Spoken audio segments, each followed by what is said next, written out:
Yo, what's up? What's up? What's up? What the fuck is good? Coming to you live another Tuesday night, another fucking Gold Dirty Bastards podcast, motherfuckers. That fucking intro is knocking in my headphones. God damn. That shit was fucking hella loud in my shit. Anyway, so what the fuck? What's good, fellas? What's cracking? What's cracking shit, we just chilling, man. We just made it to number 20. Episode number 20. Number Twomp. Twizzo. That's good. And in case you guys haven't noticed yet, we got our official motherfucking logo. We didn't have this one up last time, huh? Do we? No, this is that. No, this is a new one. We missed the episode. We took a bye week. No, let them know. We were trying to do something on Clubhouse, but it wasn't popping. It was not popping at all. But it's all good though. It's all good. We had a staff development week. For sure. Load management. Yeah, we're back with a vengeance. We got the new logo popping off. Same Gold Dirty Bastards. Same shit. We got a couple little variants. You've probably seen it on IG. I posted them all. We got a Warriors one, we got a Niners one, and we got a Giants one too for the SF Giants fans. For sure. That was a last minute slipped in. But our homie out there is lagging on getting our shit. We're gonna have to stomp him out. Yeah, no shit. I'm gonna have to fly to fucking Pakistan, where the fuck he's at, and give him the business. Yo. Yeah, we need them files, B. We need them files. We got shit to do. Yeah, for sure. Work to do. We gotta fucking get it cracking up in this bitch. So anyway, yeah, fellas, what the fuck is the deal? What we got cracking up for the night? Well, let's just remind everybody out there that we would like them to, give us a click, 2 clicks, hit the like and subscribe button so we can get the analytics popping off. And thanks for tuning in too. And drop a comment if you agree or disagree with some of the shit we say. We do say some controversial shit on here, so we're not, we ain't easily rattled. So, And if you don't fucking subscribe, I'm gonna go over to your house and fucking. There you go. Just fucking around. But anyway, yeah, man, we got a cool little show for you tonight. Might be a little bit short, but shit, short and sweet. Good. It's all you need. Short and fucking sweet. So, all right, so let's kick it off. So we had some news in the football world. We had we talked about it a couple weeks ago on here when we did our last episode about JJ Watt, and so today, was it yesterday or today? I can't even remember. It was yesterday. Yesterday. Or Sunday, something like that. I don't know what the fuck it was. It was the last couple of days. Well, either way, JJ Watt has signed with the Arizona Cardinals, division rival for the Niners. Strengthens up the whole division a little bit, but I'm not too concerned. But it is a nice pairing to have him and Chandler Jones coming back healthy. That could be some problems with our weak O line, but for the Cardinals, it's a good move. I think they overpaid a little bit for him personally. I think they broke the bank a little too much for the age and injury issues. What do y'all think? What do you think, Womack? Yeah, for sure. Well, first of all, where the fuck you broadcasting from? Fucking. Oh man, I'm at the fucking. I'm from like one of them fucking. I'm an reporters during the OJ fucking trials. Who was broadcasting like in front of the courtyard. I'm in an indiscriminate location. Park, fucking. Looks like he's outside. Looks like he's outside of Michael Jackson's graveyard site. Come on, bud. Hey, that's my background. Look, I got the fucking. That's little Ivy. Shit. Are you holding your mic? I'm gonna say, I'm holding the fucking mic. We improvise around here. We're doing something different tonight. We being different. This dude got a literal green screen. I got a living, growing green. Is this shit real? No, these are fake as fuck. These things. A fake fucking green screen? Yeah, these things are fucking fake. Plastic plants. Anyway, your thoughts on JJ Watt joining up with the Arizona Cardinals? What do you think it's going to do to the division? What do you think it's going to do for the Cardinals? So JJ Twat is officially coming to the fucking NFC West. And yeah, just put him on the right side against McGlinchey and it's a fucking wrap. That's all you need to do. Mm-hmm. That's easy. Just fucking put it on him. This guy can't do fucking shit. Why don't we just trade his ass along with fucking everyone else we need to get rid of? Drop the fat, drop the dead weight. But we picked up his 5th-year option, so we didn't get rid of his ass. That's just hopeful thinking on my part. But anyway, yeah, that's like you said. I mean, him and Chandler Jones. That's gonna be a bit of a boost for him. You know what I'm saying? So definitely got up most of the pass rush, and they needed that. Yeah, they needed to upgrade their defense. Their defense was costing them some games last year for sure. Yeah, I think Leo mentioned none of us predicted he'd go to the Cardinals, but Leo brought up that what's his name had recruited him. Hopkins had recruited him. Yeah, and so he's going to Arizona. I don't feel it's like a huge upgrade for them. Their D line does get a little bit better, but hey, you never know. I think we said that Watt has missed a total of like 32 games already. So all depends on if he stays healthy, and he's coming to the NFC West, which is a very competitive division. Division, yeah. So he's gonna have to face the Rams, Seahawks, us twice. So it's gonna be tough. It ain't gonna be easy for him. If he can stay healthy, Arizona can make some noise. But I'm not really like, oh shit, I'm scared. Nah. So it's a new look NFC West, I guess now, huh? Fucking Rams got Stafford. I guess Jimmy. I mean, believe it or not, I mean they say we rolling with him, but I mean that's still kind of up in the air. I mean that could change. Yeah, we're gonna be talking about that in a few minutes too. Yeah, some of them rumors that come around every single day around these parts. And then Russelll fucking bitching about being in Seattle, so he doesn't. We're gonna get to that too. We're gonna get to that too. All my games, though. That's all my games. You're looking at the list. Are you looking at the list when you read? Yeah. I don't know. I'm connected. We all connected in this bitch. So yeah, I mean, there could be a whole lot. This NFC West could look a whole lot different this coming up year. You know what I mean? So let's see how that shit plays out. But yeah, man. Oh, we got a comment here, Mr. Danny Quintero. The West is the best. Yeah, the last 2 years. It's always West Side, bitch. Last few years, NFC West has been pretty damn good. Had a couple of Super Bowl representations in there. Yeah. So, and it's always changed too. It was the Rams, and it was us, and then fucking Seattle, I think, got in there. Well, they made a little bit of noise. I mean, they got in there last year, but yeah, last 2 Super Bowls has been. Do we have the amount that JJ Watt's getting paid? I think it was like 35 million or something. Yeah, it was in the 30s. 2 years, I believe 32 million, and 23 is guaranteed. Yeah, that's a little rich for my. I mean, that's what we said too. Like, if there's going to be a team that's going to get him, they're gonna have to overpay for him just because it's JJ Watt. But this shows also it makes the Niners get a. I think with this signing of JJ Watt, the Niners now have to go get re-sign Trent Williams. You have to fix that O-line now. That's a must. I don't know if you can be able to sign Trent. I don't know. It's just going to come down to too much money, I think. Yeah. But we do need to bolster the O-line for sure, because you see right here, this is a signal in the direction the Cardinals are going to go. They're not just going to stop at JJ Watt. They know that defense was the main reason their Achilles heel. So they're going to draft. I'm sure their focus in the draft is going to be all on front defense seven, getting pass rush. Big time. Yeah. Because the offense wasn't that bad. I mean, they had a little bit of ups and downs, but I mean, and then Hopkins, his second year in there, he's gonna get acclimated more, especially with Kylo Murray, with Calamari man. They need some O-line help too for Kyler Murray, and he was getting kind of stuck towards the end of the season. Yeah, they definitely. I mean, shit, we kind of fucking took it to his ass a little bit. Finally, hopefully, we found the fucking blueprint to stop that little bastard. I don't know, maybe we'll see. But I mean, fuck. Like, but defense, yeah, I wouldn't be surprised if they fucking go draft heavy on defense.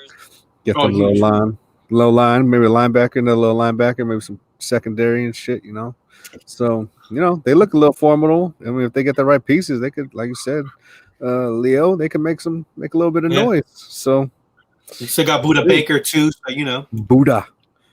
Simmons too. They drafted Simmons last year. Simmons he kind of came on. He came on kind of towards the end of the year. Yep. He was making some plays. He's kind of hit or miss though a lot. He kind of makes some big plays, but he gives up some big plays too. But he's promising. I mean, the second year he could break out on us. Yeah, not on us, but just break out on the division in general. I hope not on us. Fuck, that's all the fuck we need. But yeah, dude. I mean, we'll see. They're coming up. They're up and coming team as well, so we do need to look out for them. West is going to be real competitive this season, no doubt. And this, like I said, it's just bolstering their D line, front seven. They're going to be coming after all the quarterbacks in the NFC West, because Man, it seems like the front sevens for all of these teams except for the Seahawks.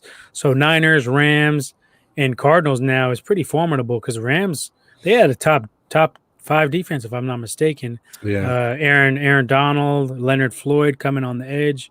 So it's definitely looking like we need to probably get a second pass rusher other than Bosa. Yeah, for sure. Because we don't know the status of D Ford. We've seen that he's not we can't count on him. When he's there, he's definitely a game changer, but he hasn't been there enough. We can't rely on it. So we need to go out there and somehow get a pass rusher, either draft or free agency.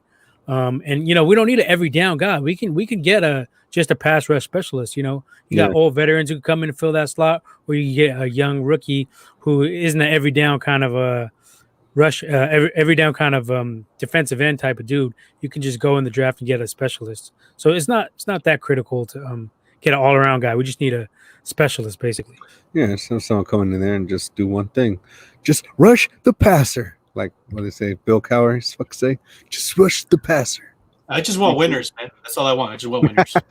You just want winners too. I just want winners. Winners is a bonus, so for sure, for sure helps. But yeah, man. So that was big news, though. I mean, that was yeah. Kind of came out of nowhere. I thought they were. I thought it was going to take a little longer. I thought they'd wait around till before the draft or something like that.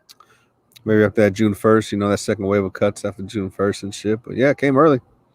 So no. I don't know. So what the fuck we got going on next? Moving on from the twattage. Moving on from twatter. Give me a second. Got to do some time stamping.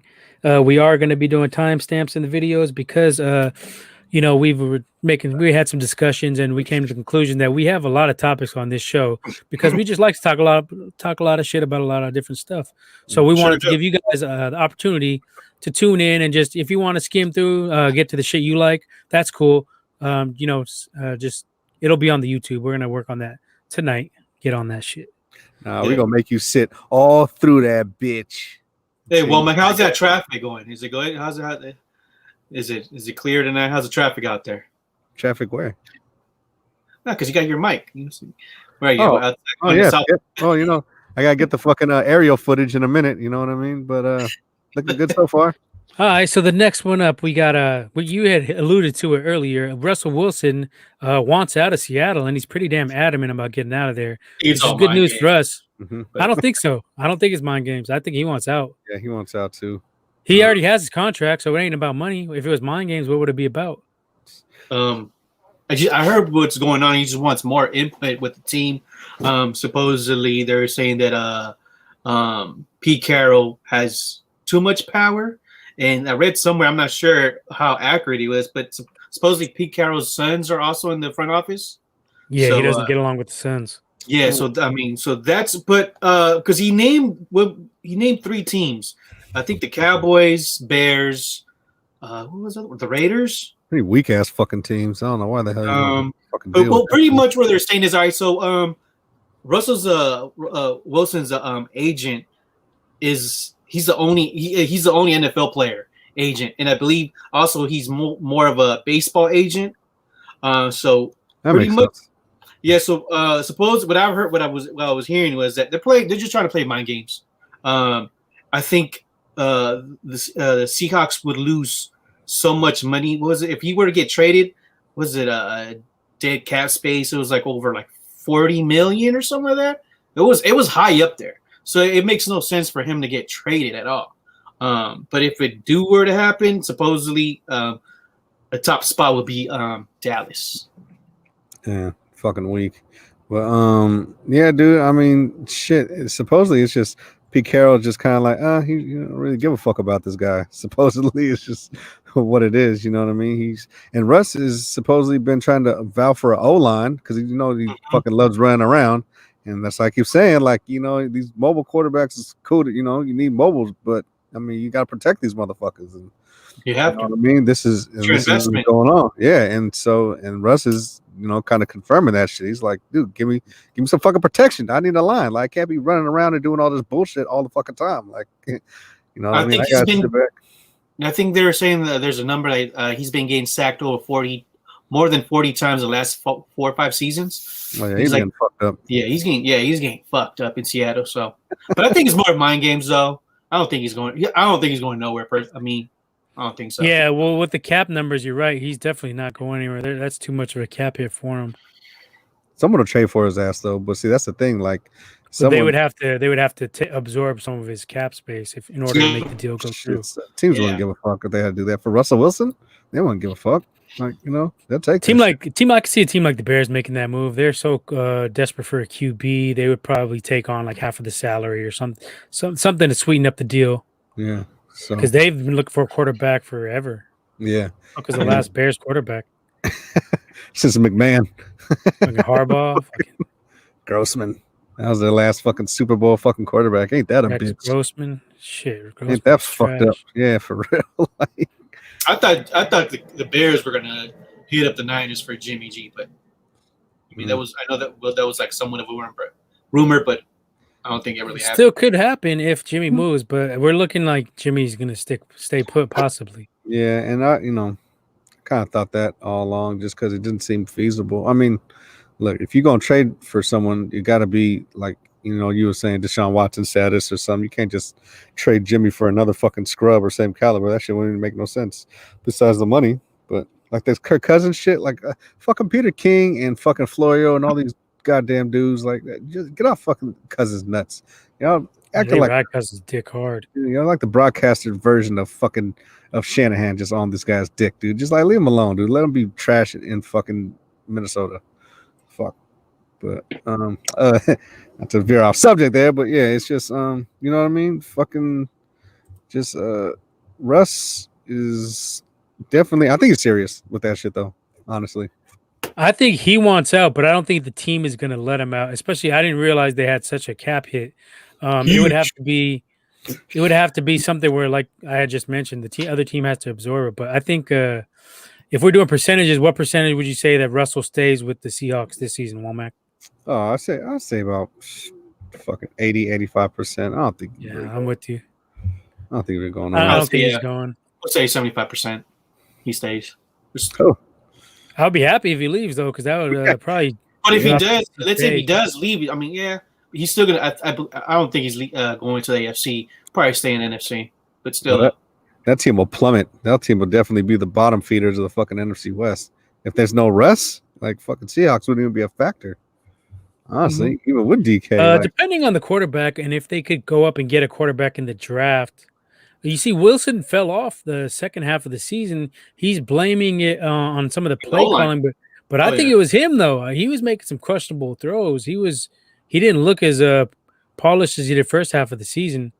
And some of it was they took the ball away from him. They were running the ball a lot, but I don't know. I think teams kind of realized you take away the deep threat and DK, double him down, jam him, and make him really work for the catches. They don't really have anybody else. Lockett was good, but aside from those two guys, they didn't really have anything going on. Their running backs weren't really good receiving running backs. Tight ends were kind of a non-factor. Disley was hurt. The other dude, who I don't even know who the other dude is. The hell's the other dude's name? Anyway, they didn't have very many other factors other than DK. Yeah, and that's the thing though too. Is I mean, Leo even brought up that stat too about his being sacked a lot. But I mean, fuck the sacks. Like he was just getting hit just all the way around. He was just fucking getting smacked. You know what I mean? Yeah, definitely. A lot getting smacked. Like, come on. Yeah, especially with his little baseball slides. I mean, and he's over there. There was that one play that he pretended like he was gonna slide, and he did. Remember, and then the Niners got called for offensive yeah, that was like bullshit. QB. Yeah, I mean, he does a lot of those slides. Like he looks like he's about to slide, but he's not. Then he moves, then he shifts, then you're just gonna get whacked. So yeah, but yeah, so he ain't going. I don't think he's gonna go anywhere. If he did go somewhere, I would say the Bears. That would be probably my top pick, just because they're so desperate. They'd be probably willing to give up a lot and probably take on some of that salary.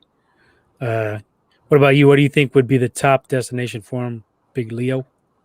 If he were to move, I would say Dallas. Makes sense. They pay a lot for Dak already too. I'll fucking one up you. Same division, but I'll one up you and take his ass to Philly.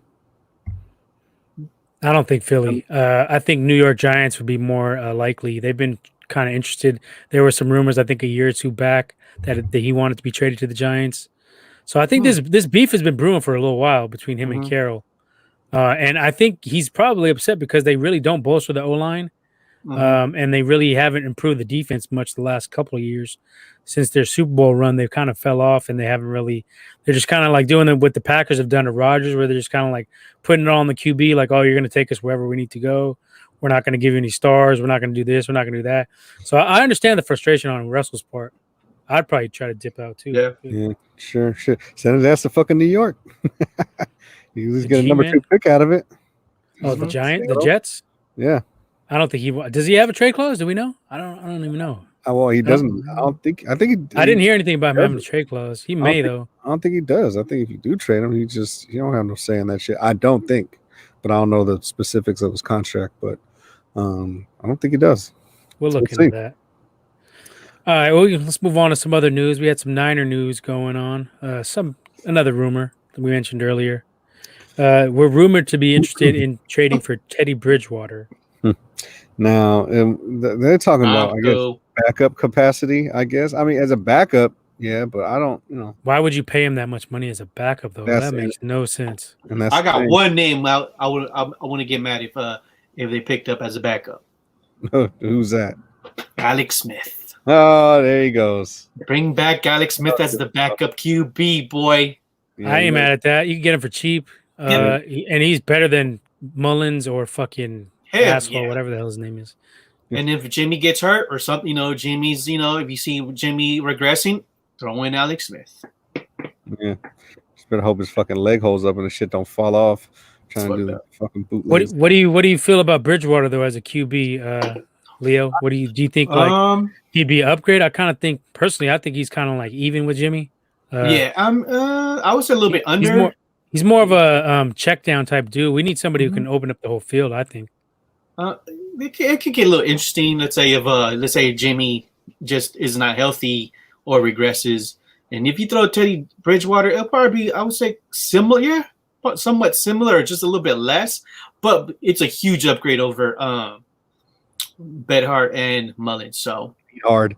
I think hard. I think Teddy turns the ball over a little bit less. He's more of a game manager, kind of similar to Alex. Maybe a little bit better than Alex at this point, though. But when you're talking about like making a trade for a guy, I don't see that being something we should be doing right now. We have so many holes. O-line, need some D-line depth, need some cornerback help, secondary help all around. We don't have anything in the secondary. We got a bunch of free agents. Yeah. Let me real quick.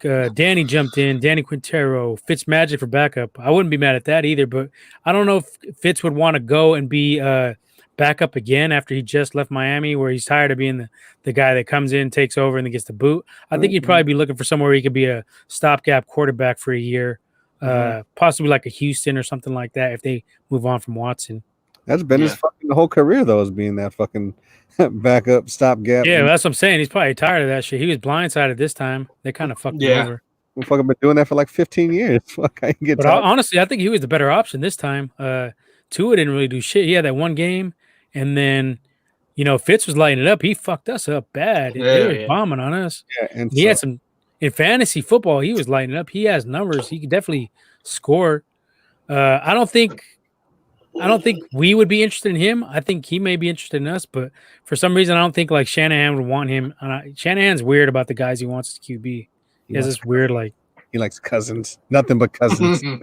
That's what he fucking likes. But yeah. What do you think, Womack? What do you think about Teddy and moving on from Jimmy for Teddy, if that was to happen?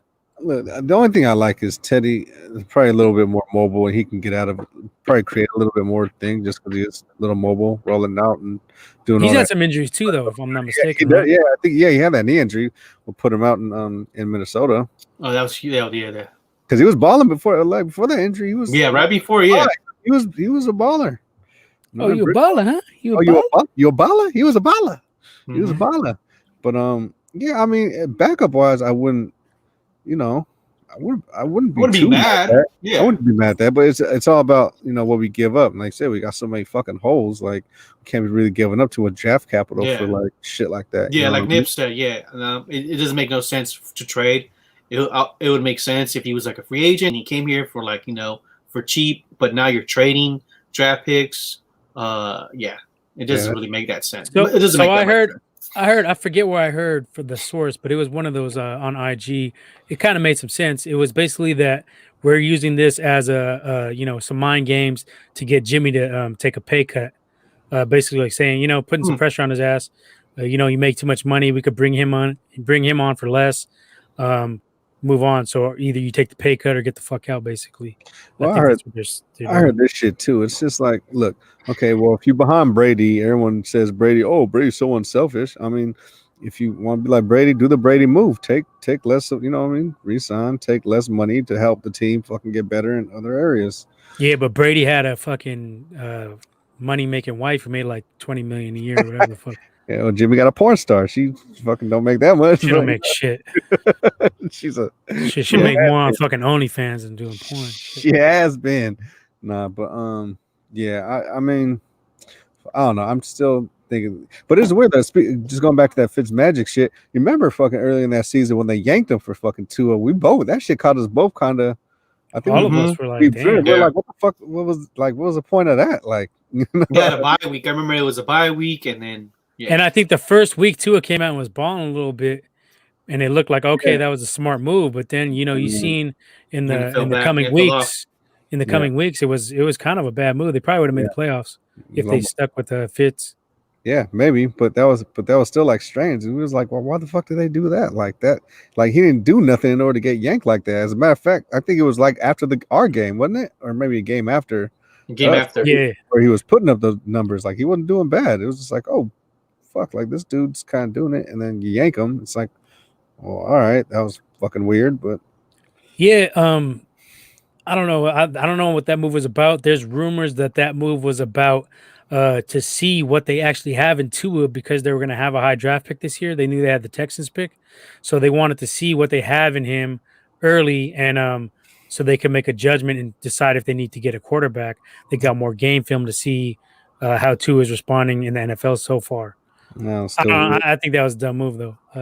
Yeah, they probably would have been better off just letting Fitz take them to the playoffs, and Tua just sit behind there. Now you're already getting fans like complaining, Dolphins fans complaining like, "Oh, is Tua the real deal? He looked kind of sketchy," and it was his first year, so I'll give him the benefit of the doubt. But he did look a little bit lost in the pocket when plays broke down. He didn't really know how to move off onto the second read, third read.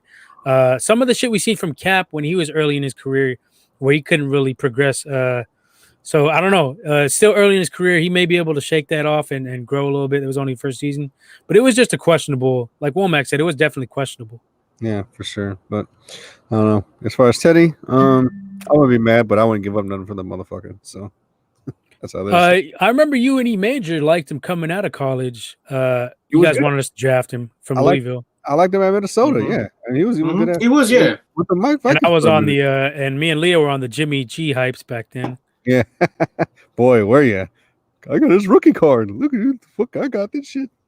I still got his rookie. We were trolling with a lot of that stuff. Yeah. Haha, jokes on you. Nah, not too much. I mean, look, Jimmy's fucking. I'm still gonna roll with Jimmy for a little bit. I mean, let's just see because it could be turn out that it would just. I'm not rolling with Jimmy unless he takes a big pay cut. If then I'll roll with Jimmy for one more year. If we can't afford to keep him on the salary, it'll hinder the team. It won't allow us to get any free agents. Won't be able to sign any in-house guys. There's been rumors that we're trying to sign Barrett, and we're getting kind of close to maybe signing him back. But you make that move, you're not going to have no money to sign Trent. You're not going to have money for Juszczyk. Any of the secondary guys, we talked about the whole damn secondary is free agents. Mm-hmm. So if I'm the front office, I'm telling Jimmy, you're taking a pay cut, you're getting the fuck off this team, like straight like that. Like you ain't fucking, we can't afford you, bro. Like for that rate, for the play we're getting out of you, for the injury concerns, you could take that shit to New England, go holler at Bill Belichick, he'll probably take you back. Yeah, might do but that's the other thing. We could tell him, you take this pay cut, you're not going to even with the pay cut, you're still going to be making more money than you're going to get signed on anywhere else. Because anywhere else, if he gets cut, say we cut him and he goes to sign anywhere else, he's not going to make even what we offer him as a restructured contract. He'll probably make not much at all. So I think the ball is kind of in our court with this, and we can handle it any way we want to. Play some mind games with him, make him step up his fucking game, stop fucking with the Yorno stars. But honestly, I don't see that much passion out of Jimmy. I think he's like, I don't know, man. He's one of them dudes where like losing doesn't seem to bother him too much. And I don't like that for my quarterback. I want the quarterback getting amped up, cussing out fucking receivers. I don't mind that shit from Brady. When he's cussing out his receivers, cussing out his own line. Like, what the fuck you guys doing? You know what I mean? That's the kind of QBs you want to have, actually. Yeah. As long as they warrant, if you're winning, you can do that shit. If you're losing, you can't do that shit. And to that point too, I remember I was reading or watching a little video by your boy fucking Grant Cohn. He was talking about, because he'd be on Mullen's nuts, and he was like, yeah, like when Mullen throws an interception, you can see he gets mad and he's all like pissed and like this. I was like, yeah, and then he follows it up with another fucking pick. Like, so yeah, just what he didn't mention is those 2 interceptions a game. So yeah, so there's that factor too. That's what I mean. So it's like, you can see you get fired up and do all that, but I mean, if you still ain't doing shit, then it's like that Eagles interception was one of the worst interceptions I've ever seen. That's the worst. What the fuck was that? That was like Neil O'Donnell in the Super Bowl. That pick six and weak ass shit. That shit was a whack ass throw. Never seen it. That's in the top 5 weakest throws out of any quarterback from any fucking team, not even just Niners. Shit, Tim Rattay is a better quarterback than this dude. Take Tim Rattay right now. Yeah, I take Tim. I was gonna say I'll take fucking Tim Rattay. Take fucking Cody Pickett. Fuck, give me Cody Pickett over this fucking guy. So yeah, man, shit. I don't know. Whatever. We'll see. So what do we think this is smoke and mirrors, or do you think there's anything to this? What do you think? Because I think it is kind of smoke and mirrors. I don't think we'd really be looking at him. I think it's just to play mind games with Jimmy. Get that pay down. I don't really think, because Lynch tries to be a fucking stand-up guy. He's don't try to be a smoke and mirrors type guy. He always says, "Oh, I like to shoot straight." So I mean, there's probably some interest there, and maybe as a backup. You know what I mean? I don't think necessarily as a starter. So he probably looked into it to train for, because that's what he said. He was like, well, you know what I mean? Like, we like Jimmy and we're pretty much going to roll with Jimmy. The problem is that we need a decent backup is pretty what he was saying. So I think it's real. He's probably just looking into him as being a backup, but I don't think it's anything more. I don't think it makes any sense because Teddy still makes a good penny, right? He still gets paid a little something. Yeah. To have, he's making $9 million. See, cheaper than Jimmy G. But still, that's what 19 million or something. Yeah. No, I think like how much is Jimmy making? Jimmy making like 28, 17. So 17. Yeah. So, but still, but even 17, like goddamn, like for Bridgewater. I wouldn't. I think that's a bad move. I think hopefully they're just playing mind games with Jimmy because this move would make no sense. We have so many in-house guys to take care of that we would need that actually contributed, especially Trent, like we said, Trent Williams. And, it's a huge priority now, I think. Yeah. What are you looking for, Womack? Aliens? No, they out there. They're among us. Nah, yeah, I don't know what the fuck is going on with this shit. I don't know what the hell John Lynch is thinking, honestly. I never do know what the fuck this dude's thinking. Like, what the fuck happened to our 100 million that we fucking had a couple years? Like, where did that shit go? Like, what the fuck is going on? We've talked about it. Questionable moves, Weston Richburg, McKinnon, D Ford, which I wasn't mad at, but I think they overpaid a little bit more on D Ford. They overpaid and they gave up a second round pick for him. Now, me and Womack said that, like, why are we giving up a second round pick and paying him bread? Like, that was a fucking weird move. Yeah. Where else did we fucking waste some cash? Those three were pretty damn big right there. Armstead re-signing weak ass Armstead, that was a fucking huge mistake. Yeah. And I said trade him in the Super Bowl season, and you motherfuckers didn't want to hear it. Don't say you motherfuckers. I was part of that. I never liked that motherfucker or Buckner. I said trade, and we ended up doing it a year later, but we ended up doing it. But yeah, man, I just don't know where the fuck that money went. Like, Jesus Christ. Like, you give some Rob McGraw's supposed to be this genius, but he I was about to say, money genius. Salary genius. But it's like, where the fuck did that 100 million go? Like that we got 18 million. Well, we paid Jimmy too. We paid Jimmy a little early. I think that was a mistake. We could have just franchise tagged him a couple years in a row. But then he's still talking 70 Well, we million just left. gave Kittle a huge contract too. So Kittle. And that's we're gonna get into something real quick. That's another reason I would not be opposed to either trading Warner or Bosa to get a pick or something, because we're not gonna be able to afford to pay both of them dudes. One of them's got to go, in my opinion, just cap wise. Call it a cap casualty, if you will. It's a preemptive strike to trade one of them now while there's still, a lot of interest in them and they're still in their prime. But we could still get something that helps us out for a lot cheaper. We could either get the replacement or, like me and Womack do, get that pick, trade it down a couple of times, turn it into 3 or 4 guys who can contribute. Yeah, and I think that's the best. That's the best way to go, given our lack of fucking bodies. Pretty much, we got 40 free agents. We can't sign 40 motherfuckers on 18 million. And that's the thing. The salary cap, they was projecting, or they was thinking the salary cap was going to go to 175, come down to 175, but it's actually, I think, around 180, 185, and that gave us a little bit of room, but not much. So it gave us about 18 million in cap space. Like, we can't do fucking nothing with that. What are we gonna do with that?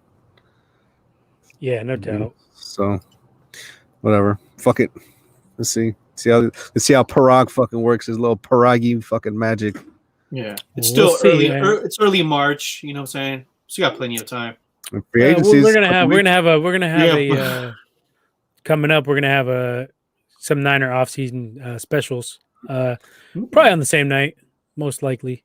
We'll probably just record them back to back or something like that. Yeah, because free agency is in a couple weeks. I think was it the 11th, 12th, some shit like that.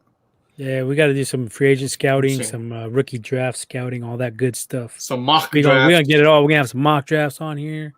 We're going to have it all. Yes, we'll fuck around when it comes to the draft. Oh, we do not. And then you guys can't be bitching about, oh, yeah, you say it now. Like, nope, you're going to hear it when we fucking say it. And it's going to unfold the way we going to say it. It's going to unfold. And that's the bottom line, because Gold Dirty Bastards says so. So let's get into some boxing real quick. We had a big fight it wasn't that big of a fight, but we had Canelo demolishing the Turkish Wolf. Right? Fuck this shit up. It was real quick. You know, these wolves talk a lot of shit, but you get them in the ring, they don't do nothing. Just got folded. Yeah, I missed that, dude. I didn't see it, but obviously it was a quick and I guess it was quick and painless, huh? Oh yeah, after the third round, I mean, I forgot dude's name. His trainer was telling him, was like, "Are you okay? Can you continue?" Actually, in the second round, end of the second round, he was like, "Hey, you gotta punch, you gotta fight back," because he was just walking, and he wasn't even punching back. That was another thing. That dude just wanted a payday, man. That's what it looked like. He was like, "Fuck that." I missed paid him in probably made a fucking 100,000 Turkish dollars. Paid him in rupees or something. I don't know, but. Yeah, hope he got his money's worth. Yeah, but it was good to see Canelo again. In 3 months. Yeah, that's what I was going to say. Because a lot of these cats don't want to fight 3 times a year. They just want to fight once a year and be done. It's good to see, the top pound for pound king out there repping. It wasn't a big fight. This dude was a bum, but he's moving to unify at 168. And he's going up. What the fuck, Womack? What are you doing? Getting everybody dizzy. About the fuck I'm doing. Don't worry about my shit. They hold like a little toy robot or some shit. We got a little Jack in the Box fucking thing. You fucking put a mic on it. He looks like he's at some hurricane spot or in the Weather Channel, waiting for the hurricane to hit. Coming live. Candy apple. Got a fake green screen. Anyway, but it was good to see Nello in there fucking throwing him. And he's going for Billy Joe Saunders at 168, and then supposedly Caleb Plant would be the last of them because he's probably the best one out there. I know David Benavidez was talking a lot of shit. He wanted the Charlo brothers fight. Too. Charlo's be talking, but they don't want no smoke. They could have been came up. They be talking all this shit, but why don't they be fighting Andrade? They got fit business to take care of there before they try to get at Nello. I don't think they've fought enough worthy opponents to even come at Canelo like that. Beat Andrade, and then we'll see That's what I would say. And he's not even at the same division. They're at 160. He's up at 168. So you got to come up there and try to get that fight. Beat some of them bigger cats. I don't think the competition they've beaten is anywhere near what Canelo's beaten. Canelo's, dude, he only lost to Floyd. I mean, other than that, he fucking beat everybody. And he was only 22 years old, which I would, that they were talking about that. I think after the fight, they're like, "What if Canelo fought Mayweather now?" I was like, "Oh shit!" But Canelo fought when he was 22. So I don't think you can even do that hypothetical now, though, because Canelo is so big at 168. There's no way Mayweather's getting up there. Mayweather's top weight was 154. So I think that particular hypothetical is kind of stupid to me because Canelo's a totally different fighter. Yeah, he has better head movement. But I think Floyd would always kind of be a problem for him because Floyd had the hand speed and the foot speed. Yeah, he's too fast. He's too damn quick. It would definitely be a better fight, but you see that Canelo, I don't think Canelo ever should have been at that weight for as long as he was. He should have been moving up 154, 160. Props for fighting him, though. Yeah, I mean, Canelo's always been a sav. Actually, yeah, I hated on Canelo at first coming out. You were. Because when he came out, we got receipts. Yeah, I ain't never said I didn't. Because he was getting some questionable fights. I thought the Josecito Lopez fight, they were giving him some cherry picked matchups. But he stepped up to the comp. He's been lighting shit up for a few years now, 5-6 years. Beat up GGG twice, and all you little GGG fucking fanboys can cry me a fucking river. He got work both times, especially the second fight. That was close, the first one, but first one was close, but Canelo beat him. You bet the draw. You fucking bet the fucking draw. Kovalev was a little bit late. He's a little long in the tooth, but I mean, he's fought everybody. He's fought Cotto, Mayweather, GGG twice. Kovalev, Danny Jacobs. He schooled Danny Jacobs. He made Danny Jacobs look like an amateur, and Danny Jacobs is a good fighter. Yeah. So I give Canelo props. I know he has a lot of haters out there, mostly the little GGG fuck boys beyond his nuts. Mexican style my ass. You got your ass whooped by a Mexican fake ass ball rat. Get the fuck out of here. Mexican style. Trying to find Mexican style, but fucking just didn't whatever. I hate GGG fans. They're fucking annoying as fuck, man. Triple G. But anyway, we saw them live. We saw them live in Vegas. Yeah, Womack was complaining to him. Yeah, we saw him live. I don't know. We saw a lot of stuff. The other remained to be nameless. Didn't see it live. The last fucking 2 rounds of the fucking shit. But that's neither here nor there. That's a different story for a different time. Yeah, we're going to be covering a little bit more of the Canelo fight and some of the other fights in a little bit more depth on the Deadly Combination podcast. If you guys haven't checked that out, check that out. We got that popping off. It's on our channel under our umbrella. It's just a fight game. We talk MMA, boxing, a lot of the similar antics we have here, and it's a good fucking show. So check us out. We have an IG as well for that one. It's the Deadly Combination podcast. You'll catch the Gold Dirty Bastards on there as well. Definitely got to talk about that Valdez Berchelt fight too. Oh yeah, we're gonna get to that right motherfucking now. Okay. Well, actually, let's do this one coming up here. Chocolatito versus Estrada, March 13th. Chocolatito. All right, let me see ESPN. So that's a big fight. Me and Leo have been hyped on this because I like Estrada and he likes Chocolatito. So that's good too. Don't get me don't get me wrong. He's good. So this is gonna be a good fight.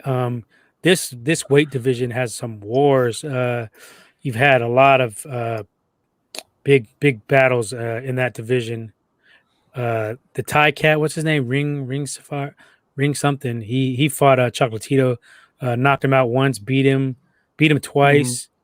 You had the other cat, Inouye is there. Inouye dominated everybody. And then you have what's the other cat that he fought Chocolatito too? The Mexican dude, Principe. What's his name? You know the cat, Leo. Cuadras? No. Cuadras. Yeah. Cuadras. Yeah, Quadras. Yeah. Him and Estrada just fought, I think, and that was a war. They were going at it. Estrada, I think, ended up taking him out, I think, in the 11th or 12th, but they were throwing him. Or what? Maybe he did go to the decision. I can't remember. That one just happened recently. But these two guys, at this weight class, it's going to be a lot of leather flying around. These guys are going to be tagging each other. Yeah. It's going to be one of them Morales and Old school Pacquiao brawls. type, Yeah. Morales Pereira, those kind of There you go. where you get a lot of fucking phone booth punching going on. So that's going to be a big fight. We got a tail of the tape on that, anyone? Can you pull that up? See what we got working with as far as age, that type of shit, reach, height. All I have right here is Gonzalez is 50-2 with 41 knockouts.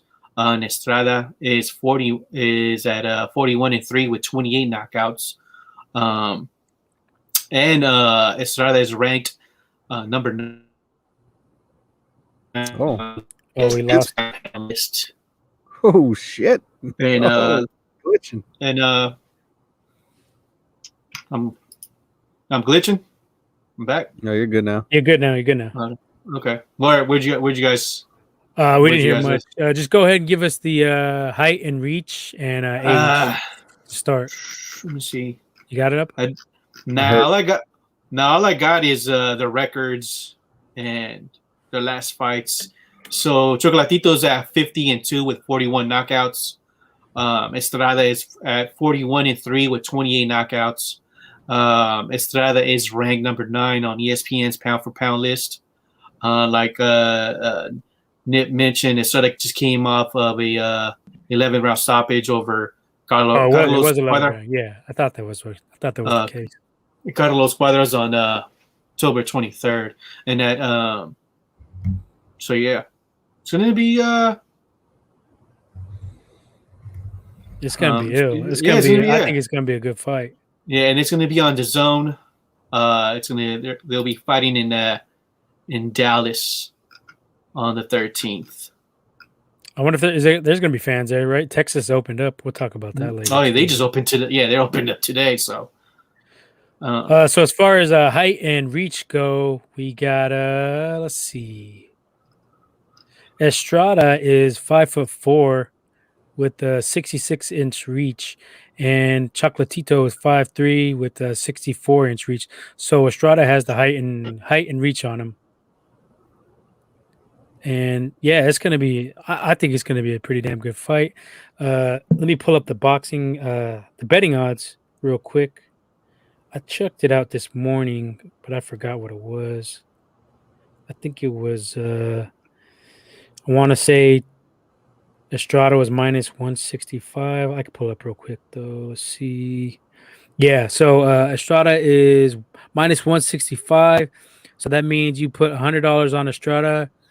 No, you got to put 165 on Estrada to win back 100, and Chocolatito, you would put down 100, you get back 135. So okay. I may put down 100 too on my boy Estrada. Womack, you got any thoughts on this, or are you just kind of in your fucking la la land?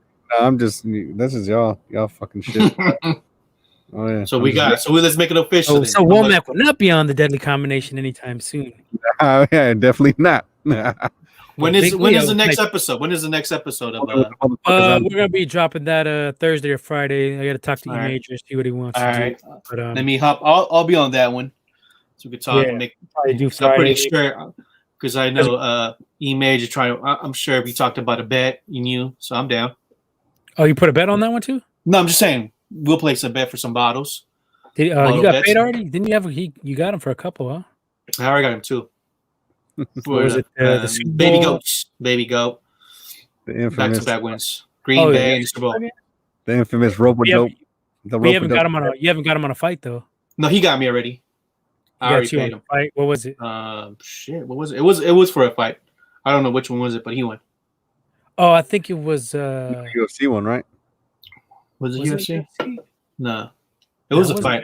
It was a boxing match. Shit, I can't remember off the top of my head. We got the receipts somewhere around here. Yeah, the receipts are out there.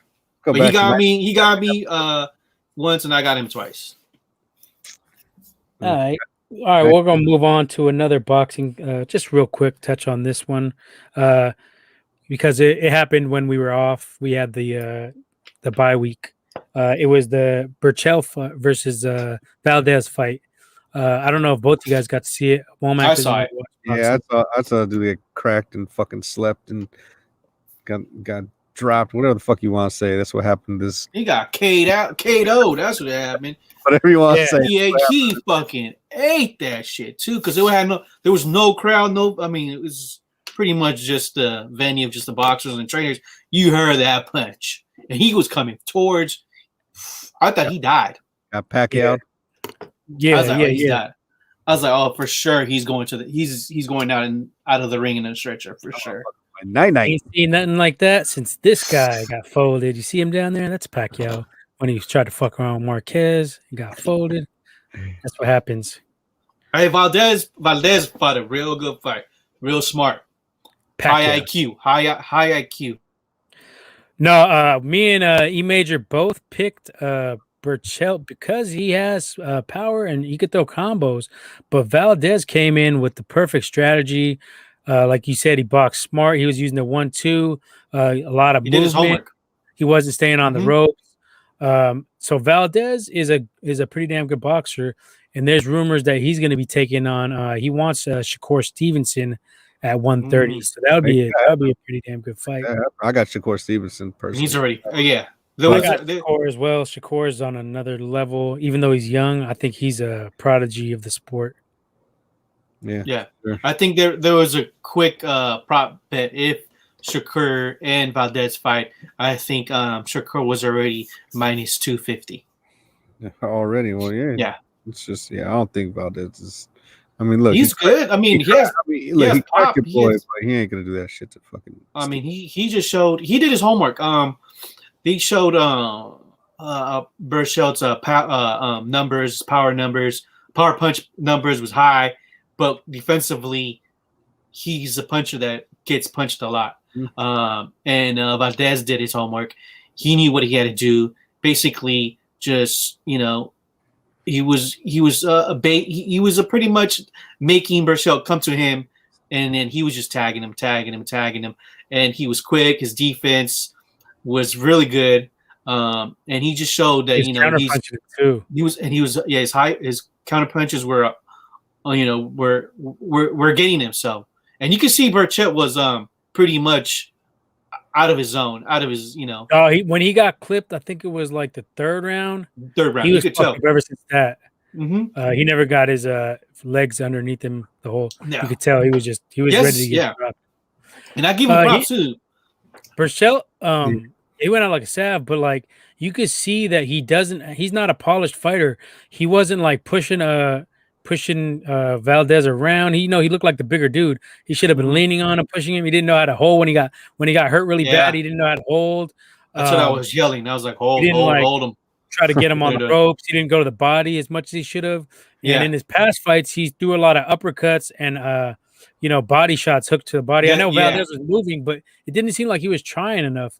And the uppercut, he's dangerous with that uppercut to the head. He wasn't even trying to throw that. I think he just was maybe a little shell shocked with the speed. Yeah, he was. But Berchelt was too much head hunting. That's what he was doing. He didn't go for the body. I mean, as a champ, he's been having with his record. He should have known that this guy is him with the body first, and then hit him. Because he was doing too much that's the thing, punches. That's the thing. He was trying to fucking impose his will and trying to show. You know what I mean? He just tried to let it be known that he was that dude, and obviously he wasn't. So it wasn't that dude that night. And I think like sometimes these power punching dudes, it's a gift and a curse because you rely solely on the power and you don't work on the little things, the technique, the defense, that kind of shit. You just think your power is going to get you through any fight, and that's not the case all the time. And this is a prime example of that, where he should have done his homework. He should have he could have probably boxed a little better. He could have done some movement side to side. He could have worked on going to the body, worked on some defense, worked on some, just in-ring technique, ring generalship. So Yeah, I think he just got kind of schooled. He figured I'm gonna go on my power. I'm gonna knock this dude out. I don't need to do nothing else, and that shit cost him big time. Yeah. Yep. But I think I agree. 100%. You agree, Womack? I agree. All right. Well, we're fucking moving along. Done with the boxing for now, but we'll talk a little more on the TDC about some of this stuff and more and much more. So let's get to this news we had coming out. I think it was yesterday about Steph Curry is going to be entering into the 3-point contest. Nice. He's been out for a while. He hasn't done it for a few years. Yeah, it's a good look for him. Good look for him. Who Did he win it? Did he win it twice? I believe he's got 2. Clay won it. It was 1 year Clay won it. So Steph has never won it? I think they went up against each other. Isn't that the day they went head to head and Clay? And then Clay won, Clay day. Clay's got a more natural shot and he's bigger in size, so he doesn't get tired as easily. His is more of like a prototype shot, you know, that the way you want to shoot your threes. He gets up there, he shoots them from the top, and he doesn't take as much energy for him to. Where Steph is more of a little smaller guy, and he has like a weird kind of a shot, kind of. I think Clay is more of the prototypical, more natural, more natural. Clay don't even need no dribbles. I mean, they both don't need no fucking dribbles, but I mean, shit, Clay's a fucking cold killer. But if you know what I'm saying, like if you were looking at the perfect shot, it would be more like Clay's is like the more it's natural. More natural, prototypical type of shooter. Whereas Steph he can shoot. I think he's a better shooter than Clay, but I think Clay's mechanics are a little bit better. Yeah, but you can say that. Steph can shoot from fucking anywhere. He can pull up quicker. He can. He's way better off the dribble. Any position, like his fucking just his fucking little platforms he was doing. He's quicker release. I would say Clay with the quick release. You think Clay's got a quicker release? I think so. Yeah. From pulling it up and shooting it, I don't know. I think it was time. Didn't they time it? It's and close. I think Clay was much quicker. I remember reading that somewhere. I'm not sure. Yeah, you might be right. But I remember they clocked Curry just pulls up and just hits him out of nowhere. It's weird. This motherfucker could be the back toward the fucking rim, and he just fucking turns around, fucking turns, jacks it, and fucking hits it. Like he's fucking crazy like that. But I don't know. All I know is we need some fucking Clay. I'm missing Clay. I miss Clay. I miss Clay. I miss Clay. Fuck Clay, man. Shit.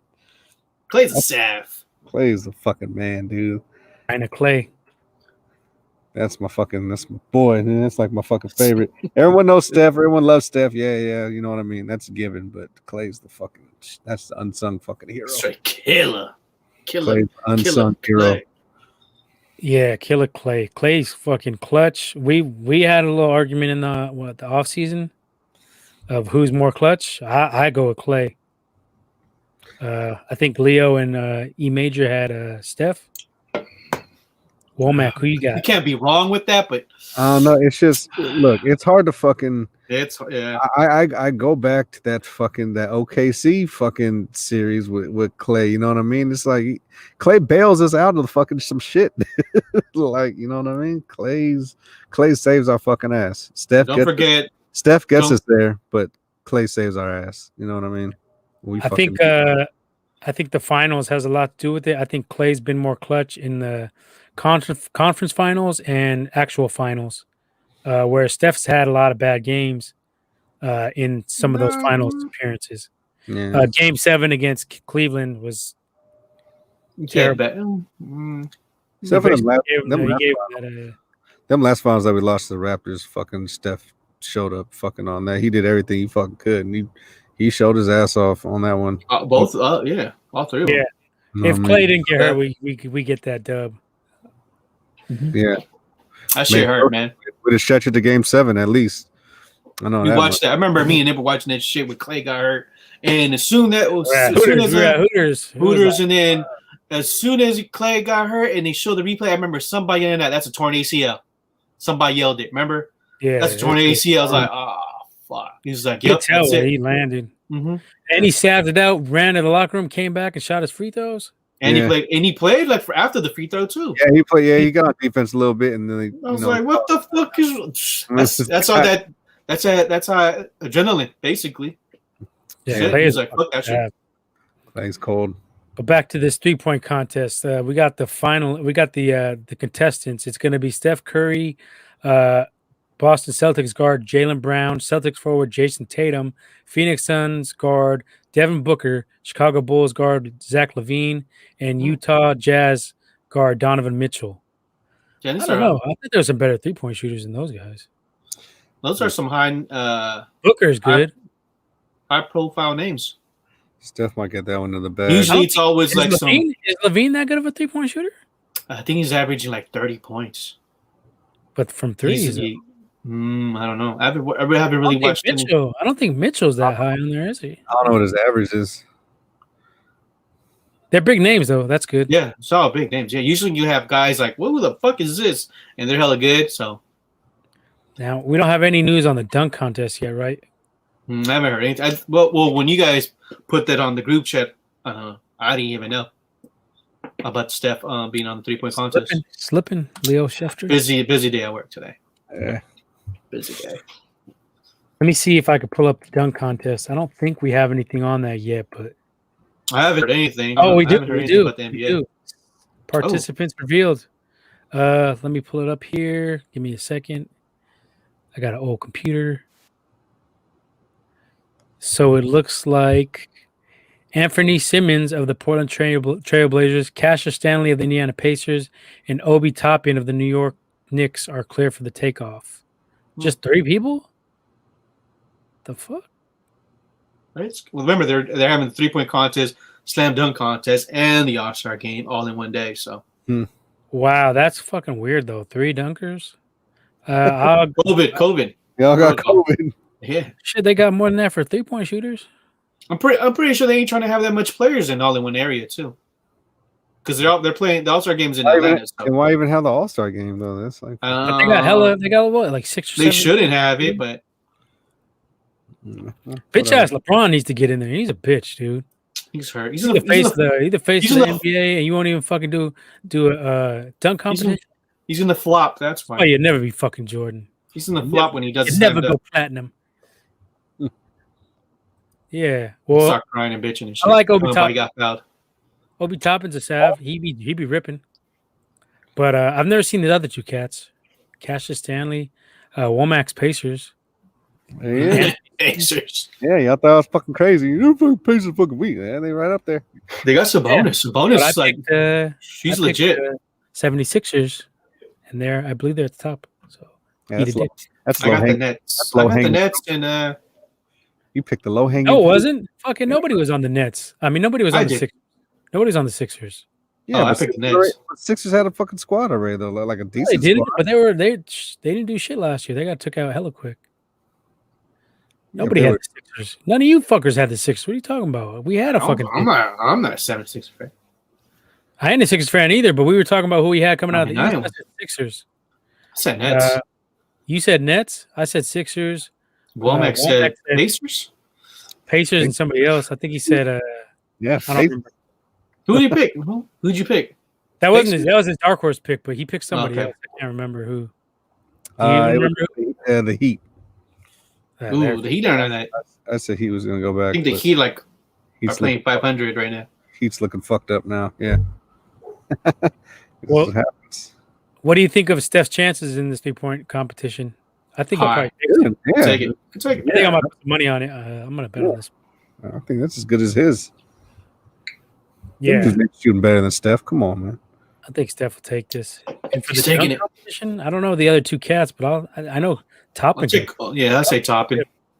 Toppin he's a big. You got that bounce. Well, I fucks with Toppin. That's He hasn't been getting much run with the Knicks. They're kind of deep at his position. And huge. They got a lot of power forwards. I think they're just trying to bring him along slow. It's smart. Usually the Knicks do stupid shit, but they're actually kind of smart this time. That's the Knicks. Knicks MO.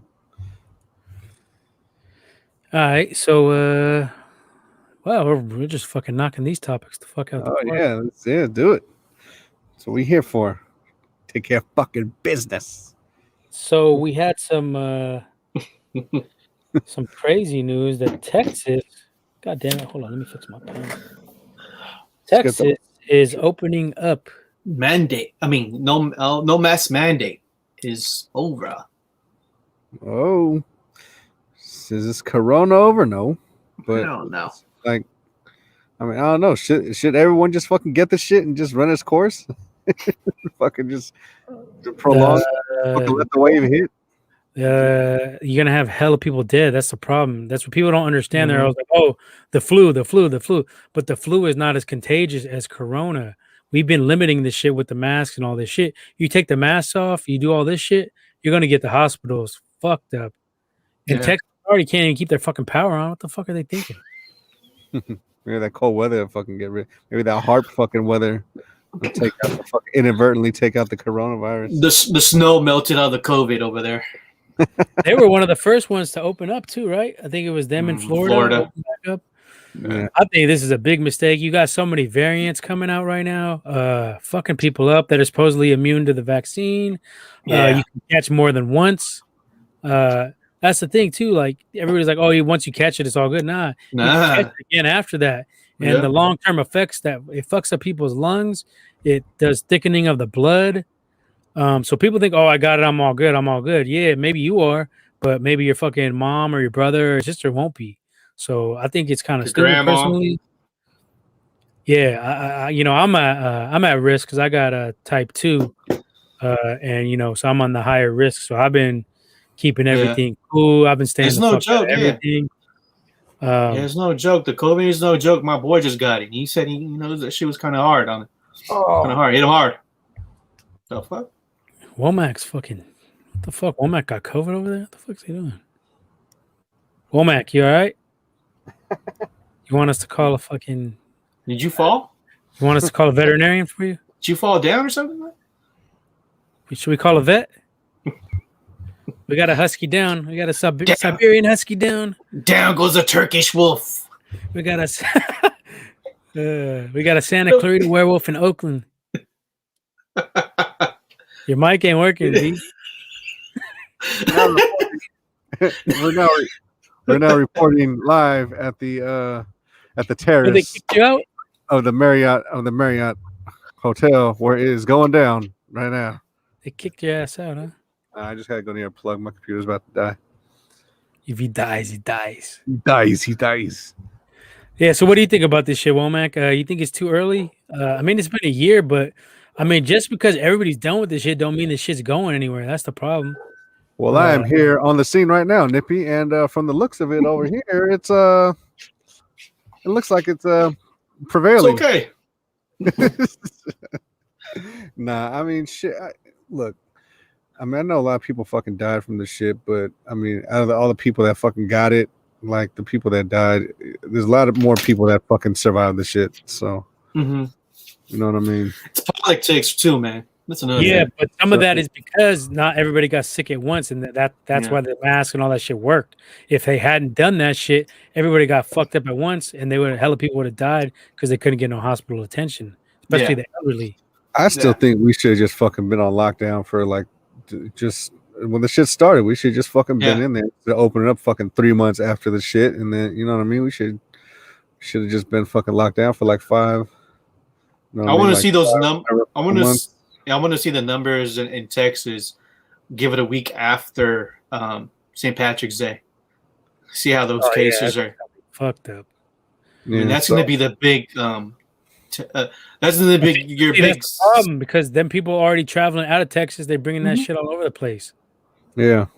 So, I mean, I don't know. You're gonna be no mask, and everything's open. So you're gonna be at the movies.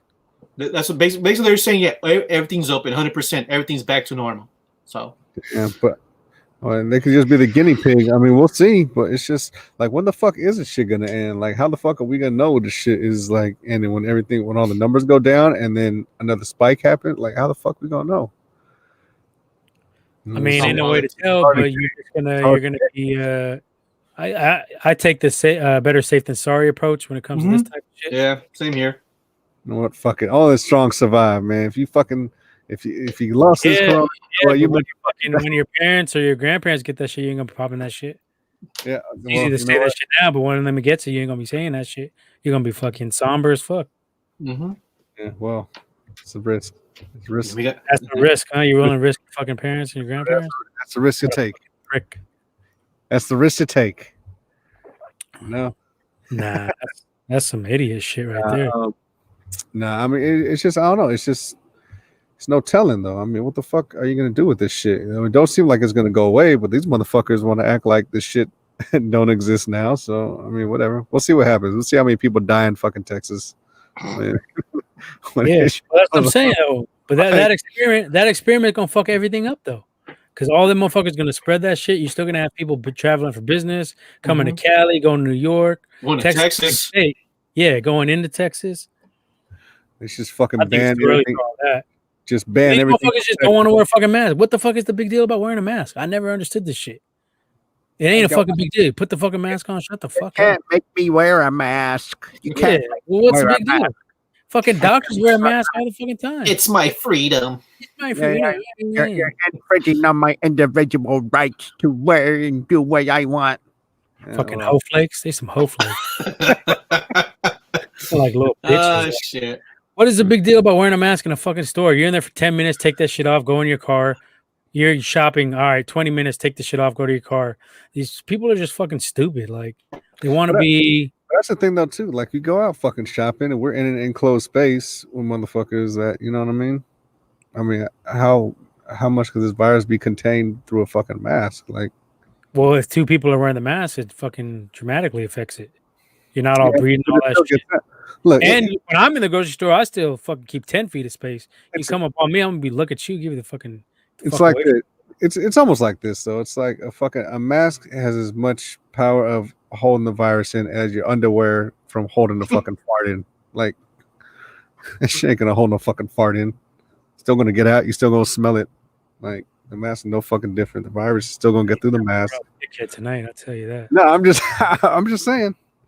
Looking at the side of the coin, but no, it's just look, having a mask. If both of us have masks on, it fucking drastically reduces the shit, dude. It reduces all the shit coming out. It reduces everything. But shit still comes out. Distance. But shit still comes out. Yeah, but it reduces it. That's the whole point. You're never gonna totally fucking get away with eliminating the whole thing, but you're trying to reduce the shit as much as possible. Yeah, well, if you want to do that, then wear a fucking hazmat suit. Wear one of the full body fucking. We're talking about practical shit, you fucking asshole. Yeah, but then how practical is that if it's still going to get out? How practical is putting on a mask? Very practical. You put the fucking mask on. Yeah, but even the fucking mask don't fucking stop the virus completely from it. Like the virus. No, it doesn't, but it fucking limits that shit. And then that's where you have the social distancing. Stay the fuck away from me. You fucking have your mask on or you're going to get your shit busted. I'll tell you that. Come around me with no mask on, you're getting fucking left hook. Yeah, well, if you got your mask on, someone doesn't have theirs on. I mean, what's the fucking difference? You're protected, right? Yeah, and you're gonna get your ass whooped too. So come around me without a mask on, see what happens. It goes for you, fucko. Yeah, right. I'll fucking sneeze in your face. You fucking bitch slap too. Fucking hockaloogie in your fucking. Come around me with no mask, you're getting KO'd. I'll tell you that shit. I'll spit in your eye. I mean, it's fucking common sense, blood. You fucking have a mask. I have a mask. No, it's a lot better than bare face. Away from me. I stay the fuck away from you. What's the hold up? What's the big deal? What's the whole issue? But when you go into these enclosed fucking places, like, you know, you still keep the 6 feet. Stay the fuck away from me. But it ain't gonna go nowhere because you're all in the same space, and that shit just be floating around the fucking air. There ain't no ventilation like that. It's just floating around the fucking air. That's why you get your shit and get the fuck out. You don't sit around and look at the fucking chip. Oh, let me get these ranch chips. Oh no, I might want these fucking sour cream and onion fucking chips. Yeah, well, get your shit. Get the fuck out. Stay the fuck away from me. Keep 10 feet away from me. Have you tested your fucking supermarket speed? have you put a stopwatch on your shit and you fucking get in there? Yeah, I get in, I get the fuck out. That's what I do. I'll be fucking playing patty cake in that shit. My shit, check me out late. Don't be trying to talk to me. I don't give a fuck about your fucking golden grams. I don't give a fuck about your goddamn. So you go in there like fucking guys grocery games and fucking just run with the fucking cart, throw all the shit in, fucking run to the front of the cashier. Get in my way again. Ran the fuck over too. Yeah, damn Skippy. Stay the fuck out my way. I'll be mashing through that shit. You clocking in 2 minutes flat? Fucking supermarket sweep on them. Yeah, well, hey.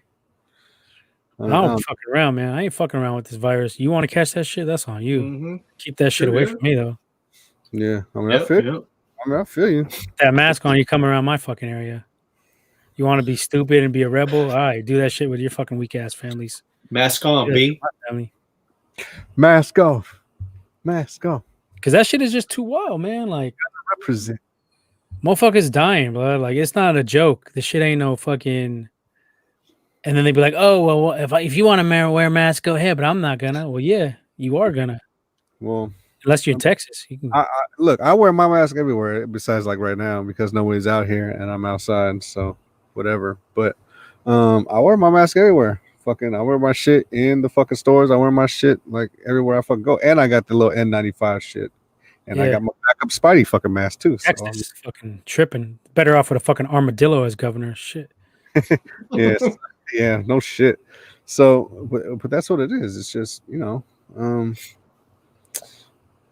I don't know. I can't call it. I did go to Texas Roadhouse on Saturday night. I ate that shit while I was watching the fight. That was good. How about that? That was a clean ass link too. I had the Kraft macaroni. That was a good link. Clean ass link. That shit was hella clean. The Kraft macaroni and cheese at Texas Roadhouse. Nah, them fucking buns. Those are fucking off the hook, blood. Little buns with the honey butter. Did you get the Texas fries? Those are hella good too. Nah, I got the loaded mash. Oh shit! So fried chicken. You want to break that news for him real quick? Some Bay Area news. You want to break that for him real quick, Leo? Yeah, I just seen on Twitter that Mano from 11-5 passed away today. Oh fuck! R.I.P. Mano. R.I.P. Mano from 11-5. Yeah, Mano was cold too. I fuck with Mano. You sound like fucking Craig. Yeah, R.I.P. Bay Area legend. Mm-hmm. There's that album they had. That shit slaps. Hey, when Yola is fucking nice. Hey, when Yola's fucking dope. That was way back in the day too. Hey, we were young dirty bastards. Yeah. Shit. Hey, when Yola's is fucking shit. So was Yep. Frisco legend from HP. R.I.P. R.I.P. Bless the dead. For sure. Did they say? Did you know have any details on how he passed? Nobody seems to be posting that. They just announced Rabbi Urban Life tweeted that he had passed away. Pretty much that was it. They didn't put too much information on it. Just that. Okay. Well, R.I.P. man. From the Gold Dirty Bastards, rest in power. R.I.P. And real quick, just wanted to say thank you guys for tuning in to the Gold Dirty Bastards. And please, if you can, give us a like and subscribe. Just click the two buttons. Pretty easy. Helps out with the analytics. Makes us look good. So hook it up. Give us a like and a subscribe. And Womack disappeared again. Must be looking for Alex Jones, getting some info. Anna Lucius, getting the Anna Lucius break. Somebody told him, put your goddamn mask on. Put your mask on, you fucking kook. This ain't Santa Clarita. This ain't Texas. What the fuck you doing? Texas. Go to the Texas Marriott with that shit. Fucking mask on, you fucking weirdo. All right, well, we've got some little downtime here because Womack's fucking playing hide and go seek. Anything you've been watching on the streaming shit, Leo? Anything good? WandaVision. We're gonna get to that. That's our last topic. Cracking. What about you been up on Snowfall? I watched I had finished season 1. I watched the first 3 episodes and I fell asleep on season 2. So I'm currently in season 2, episode 3 or 4. Yeah, that's all I've been watching. I've been on that shit. I thought there was only 2 seasons, but they already had 4. Yeah, the 4th season just started. Oh, okay. Caught up now. I've been watching that shit like crazy. That shit is hard. I love that shit. Breaking news. Show on who? What about you? Snowflake? Breaking news. This is in Snowfall. Snowfall is dope. It's a dope show. It's cold. Like literally, it's cold. It's freezing. Have you been watching it? What episode are you on? No, I'm still on episode 1. This Season- fucking guy. Episode 1, season 1. Episode 1, season 1. But he makes time to watch Resident Alien though. That tells you all you need to know I about. haven't even watched Resident Alien. Don't sleep on Resident Alien. That's just pretty funny. So Resident Alien's about this alien that crashes in Earth, plans to blow up Earth, but falls in love with some guy. What's it? How to go? Not with the guy. Oh, there's nothing but guys or something. I forgot what it was. Come on, blood. Wow. She just watched it. You gotta watch the fucking show. This is gonna be a skip for me. I ain't been watching too much else. Did you guys watch the Tom and Jerry movie? No, I didn't watch the Nah. fucking Tom and Jerry movie. My Leia kind of wants to see it, but I haven't gone to see it yet. my kids did. You don't have HBO Max? I do. Okay. Womack, you don't? I do. Comes free with my phone plan. And I was paying fucking $10 or some shit. $1,000. They're showing some movies at the drive-ins at Fort Mason too, but it's fucking $50 a car. God damn. But it's mostly like old movies. I think I'm gonna go. My wife, she wants to see that Selena on the big screen, so I might take her. You pay $50 for that? Well, I'll pay $50 to see J-Lo's My ass. daughters haven't seen it yet either, so they want to see it. Pay $50 to see J-Lo's ass in his prime? Speaking of which, J-Lo looking fucking bad still. Jeez Louise. Sheesh. J-Lo is the shit. And that outside must got your energy level up because you don't be popping that shit when you're in the house. I'm just saying. I'm just saying. Say a lot of them's fine. Say a lot of people are fine. 'Cause I think that's the first time we heard anything like this out of you on this show. Coinkydink or nah? What? It can't be quick when it's fucking everyone know J-Lo got ass. What the fuck? It's not a secret. I agree. Yeah. I agree. But yeah, J-Lo is definitely still hot as fuck. You better chill before you get up. yeah. Well, I got. Speaking of which, I gotta go. it's about that time. Nah, I'll fucking go. I gotta bounce. What other TV shows? Fucking besides this WandaVision, we got one more. I was watching that Got Wanda. Secret of Skinwalker Ranch. That's just What? pretty Oh, good. what's that on Amazon or Hulu? It's on Hulu. I think it's originally on History Channel though. But Yeah, it okay. just goes on straight to there. That shit's Alright. crazy, dude. That shit got some wild I'll shit watch that. going on. That's all real. UFOs. But the portals. Ghosts. That's all about portals and shit, huh? Yeah, basically. I mean, that Dimensions. spot. I had been heard about that spot a while ago, even before the show came out. It's been the site of a lot of like UFOs and shit like that, crazy shit, like some big ass wolf that be coming out and fucking shit up. The fuck? Yeah, like it's okay. So the Native Americans had beef back in the day with the what was it? The Navajo against the Utes, I believe. And so basically, supposedly the Navajo cursed the land. And Wow. they're skinwalkers. Now they're skinwalkers that roam the territory. So yeah, they got a lot of creepy ass shit going on there. They had like UFOs, they got crazy EMF readings. The batteries on the cell phones be dying. This is a crazy ass show. Check it out if you get a chance. Frequencies, and it has to do a lot with frequencies. Yeah, like the drone batteries be dying there. They had some like the past owners who lived there. They're the ones who had the wolf come out and try to like eat their livestock. There's a lot more to it than they even show on the show, because I've heard a lot of different shit other than the show has said. They haven't mentioned Like some the of the stuff. shapeshifters is like what they are. Shapeshifters. They can take the form. Well, yeah, if you go back to the Native American mythology, yeah, Skinwalker is a shapeshifter. It's like a shaman who goes to the dark side, basically. I think in order to become a Skinwalker, you have to gotta kill do some somebody. blood sacrifice. Yeah, you got to do some Yeah. blood sacrifice. Mm. Yeah, so But you go for to the like shaman, you go to the Southwest, and you hear a lot about the Skinwalkers. You don't want to fuck for with them. with the shamans, right? Yeah, Native American. Yeah. To become a shaman, you have to sacrifice one of your relatives. No, not the Shaman, shaman, right? but to become a Skinwalker. You could be a shaman, okay. to get that but it's power. like a shaman that goes to the dark side, like a medicine man that goes dark.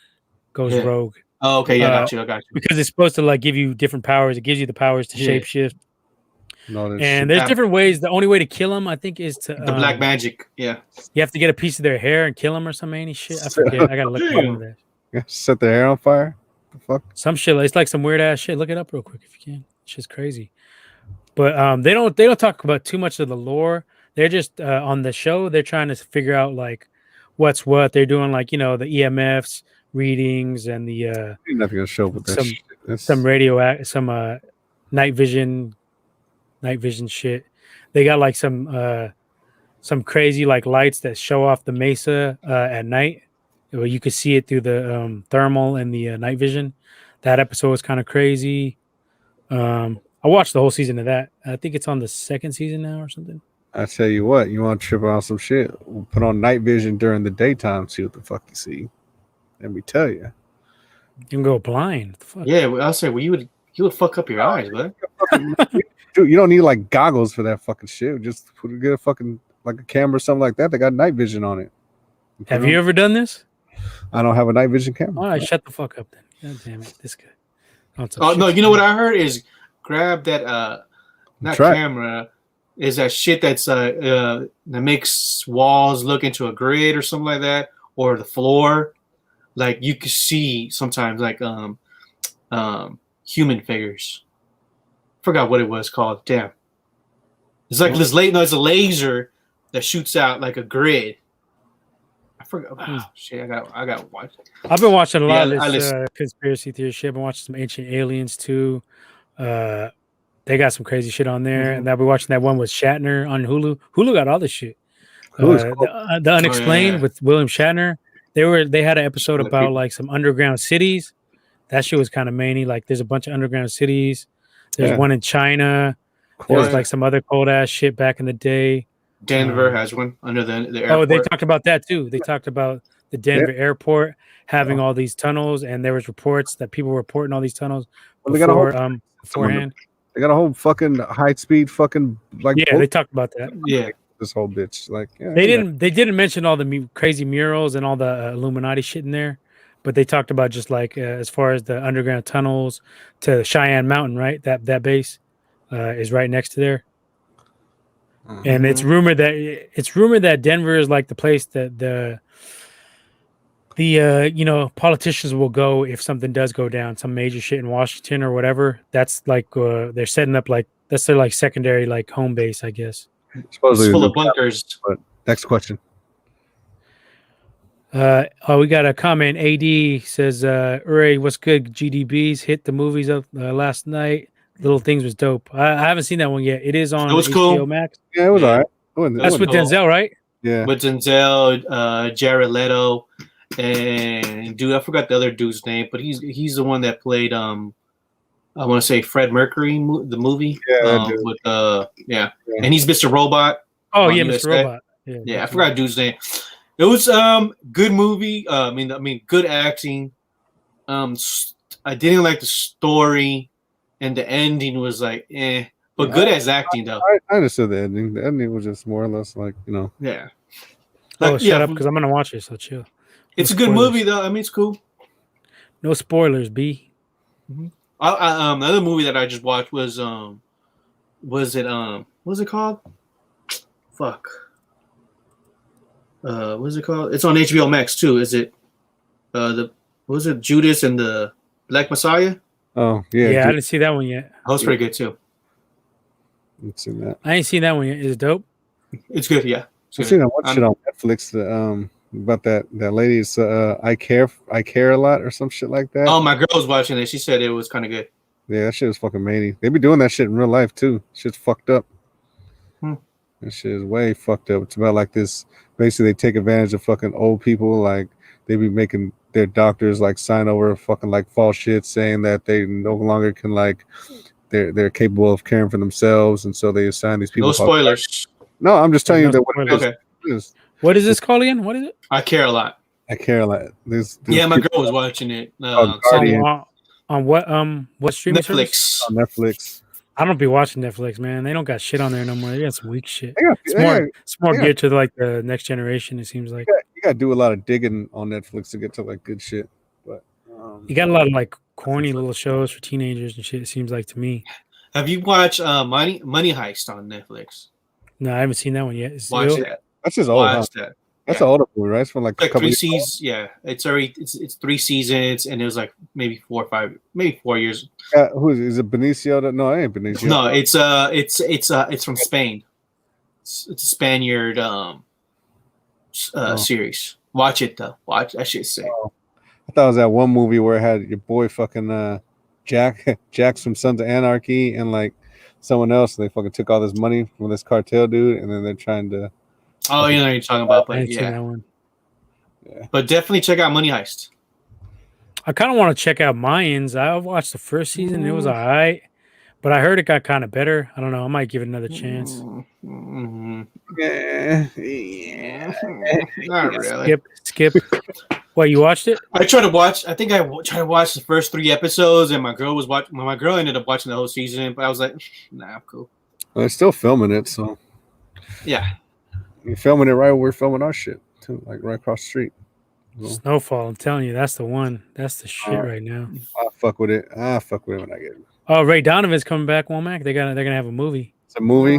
Ray That shit- Donovan, hard. I don't know what Leo's problem is. He's a hater. Yeah, they're fucking tripping. That's just cold. That shit. I watched the first season. I think like the first season, and then like 2 episodes of season 2, and I was like, eh. You gotta watch more than that. That's just fucking. It's because I was watching Power. That's why. Oh, I didn't even finish Power. Once they fucking started doing that, the last season was garbage. yeah. That's. I think I got 3 episodes left. That shit was hella weak. When they started doing the whodunit shit with Ghost, and then they started like with the they Mr. they Burns. made Tariq got his own fucking show. I was like, get the fuck out of here. I'm done with this shit. Yeah, I'm not. Hate that yeah, Heard little it's good. fucking bastard. I'm not watching. Tariq Tyreek. looked like a boxer dog. He looked just like one of them fucking ugly bastards. Yeah, I'm interested in Tyreek at all. Monkey-faced. He's hella annoying the way he talks and shit, the way he sounds. Shall we say? Oh, and there's another. Bitch ass There's, Yeah, I ghost. I can ghost. Got there's here. another movie that's hella good. Is watch American Skin. I watched that like a couple weeks ago. I've been on Vice Principals too. I'm still finishing that up. Yeah, Getting caught up on that. That's just hella funny. With your boy, what's his name? Danny McBride. still gotta watch second season on that shit though. I watched the first season. I think like the first. That should be having me dying at some parts. Some parts be having some creep shit, but that shit's hella funny. Yeah, so cold. My boy HBO. just texted me and said, check out Boondock Saints 2. Oh yeah, that's just old though. That's a I whole think it movie. came out. Oh, yeah. That's a whole movie. Well, I know the first one. I don't know The about first one was good. Yeah, the first one was good. They had part 2. But... Yeah, I haven't seen either one. I gotta peep those out. Oh, you know what else I've been watching is The League. I've started watching that again because I had lost. They took it off Netflix and then now it's The back on. League? That's just funny. Yeah, it's about fantasy football. That's just hella funny. That should be Yeah. having me dying. It's a little over the top on some shit, but it's funny though. I found it on Hulu. I'm Okay. watching that shit again. Mark Duplass is on there. Him and his brother, fucking like directors. They directed a couple movies. That Jeff Who Lives at Home shit. They directed that. That was like one of my first features. Oh, The League. Yeah, one of the dudes that's on there, Mark Duplass. Have you watched it? No, I haven't watched the show. No. It's just funny. That should be having me dying. I just started watching that again. I finally found this spot I was at. There ain't too many other funny comedy shows. I'll be fucking with too much. Snyder Cut is supposed to be coming out what, the 20th? 18th, I believe. 18th, HBO Max. That's just probably gonna be ill. Mm-hmm. It's cool. The fucking Army of the Dead's finally gonna be fucking coming out soon for a minute. Skip. want to see I don't know. that. Not a fan of May something. Yeah. that. Skip. I saw the trailer. It was all right. Skip. Cool. Well, skip it. Let's skip it. Motherfucker. Skip. You can go to the Ray show with that one. Comic book company. That's the place for that. That's the place to be. Well, there's a lot of movies coming out in March. You're gonna have They probably Coming didn't to they talk about that? They probably talked about that tonight on there, didn't they? I'm What? sure they did. Like Army of Darkness. Army I'm of the pretty Dead. sure, yeah. Yeah, Ray they Jim probably Celia pretty had, yeah. I'm pretty sure they talked about Coming to America, Oh, that's coming the out King- tomorrow or Friday? I Was think it Friday. the Yeah. 5th? When's the 5th? Yeah, so Friday. Friday. Then you have I'll King watch it, Kong. but that Godzilla. from the trailers of that coming to America, it looked kind of weak. Not what I expected. I thought they had so many years to come out with some shit, and the kind of lackluster trailer. Falcon and Winter Soldier's coming out too. Mm-hmm. There's a lot of shit coming out this month. Loki A too. lot of shit. Loki will be out in I think May. Yeah. Yeah, we'll see about May that. It might be all right. I mean, I might fuck with it. I think that should be good. I'm definitely gonna fuck with it. Are you guys watching? I'll watch Resident Alien. Are you guys gonna watch? Well, I know Nip is. What about you, Womack? Are you gonna be watching WandaVision at midnight? At midnight? Yeah. That's a good lead-in because that's our final topic of the night. WandaVision finale predictions. Oh, I don't even know. Womack, are you caught up? Let me ask you that first because you're the lagger. I'm not the lagger. I'm caught up. Been caught up. What, episode 1? So what did you think about spoilers, guys? Spoilers. What did you think about White Vision? Well, that's definitely a part of the comic storyline. So he's definitely one. Was it racially motivated though? No, it's called Clear Vision. Clear Vision. Clear Channel. No, it was not racially motivated. I know. I'm fucking with you, man. Chill. Chill. This ain't Texas, but could be some fucking undertones to that shit, possibly. But I don't think so though. Really. So and we Agatha. I don't think we got to talk about it since Agatha was announced to be supposedly the main villain. I guess I don't think it is still. I think it's going to be somebody else. It's gonna be someone else. Well, you remember she said when they said it's gonna be some Luke Skywalker type fucking revelation. I'm looking forward to that. Cameo. Like, her all right. know but the thing is, all right.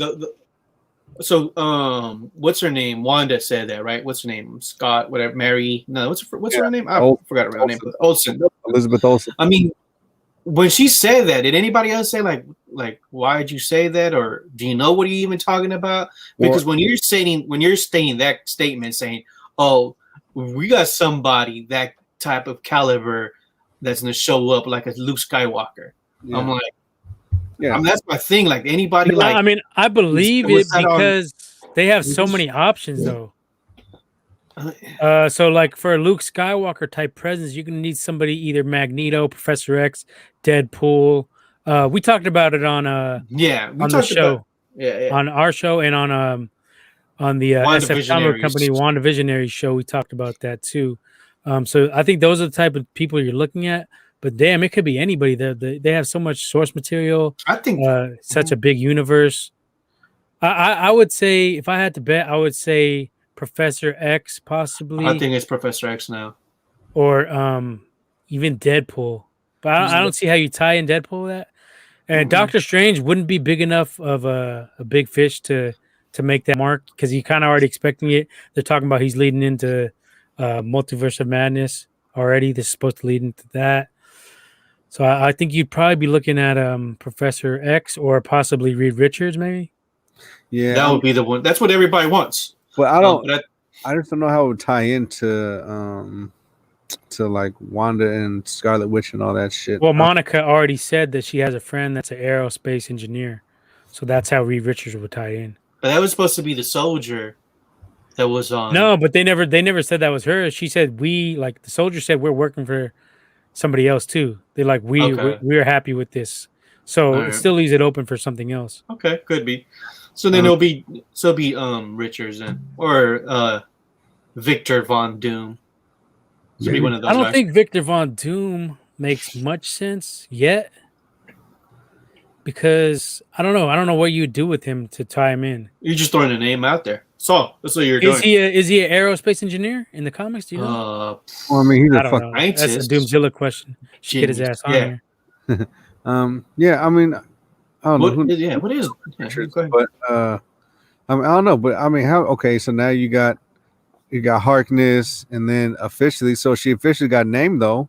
She wasn't. I mean, we knew that already, though. I mean, but she wasn't. Kind of like we knew some other things, but she wasn't Scarlet. She wasn't Scarlet. We all knew it.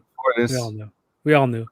So she's officially named. Like she was never named Scarlet Witch. She was just Wanda. Yeah. Yeah, and now she got her Scarlet Witch. You know what I mean? Now she got her title on this shit now. So yeah, we knew that was coming. now is she gonna flip sides and probably fucking go dark, go super villain style? Nah, I don't think so.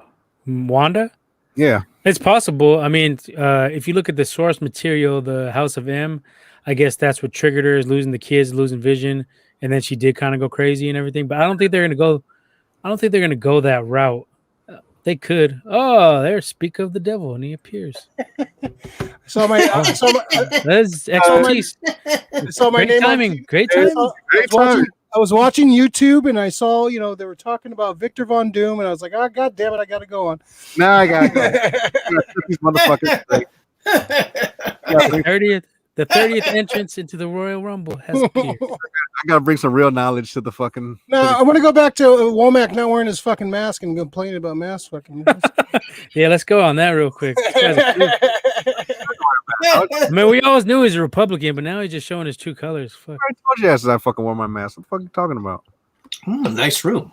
We all wear masks. We all wear masks. Mask. Yeah, you got you guys in the background right there. Look at that. Oh, there you go.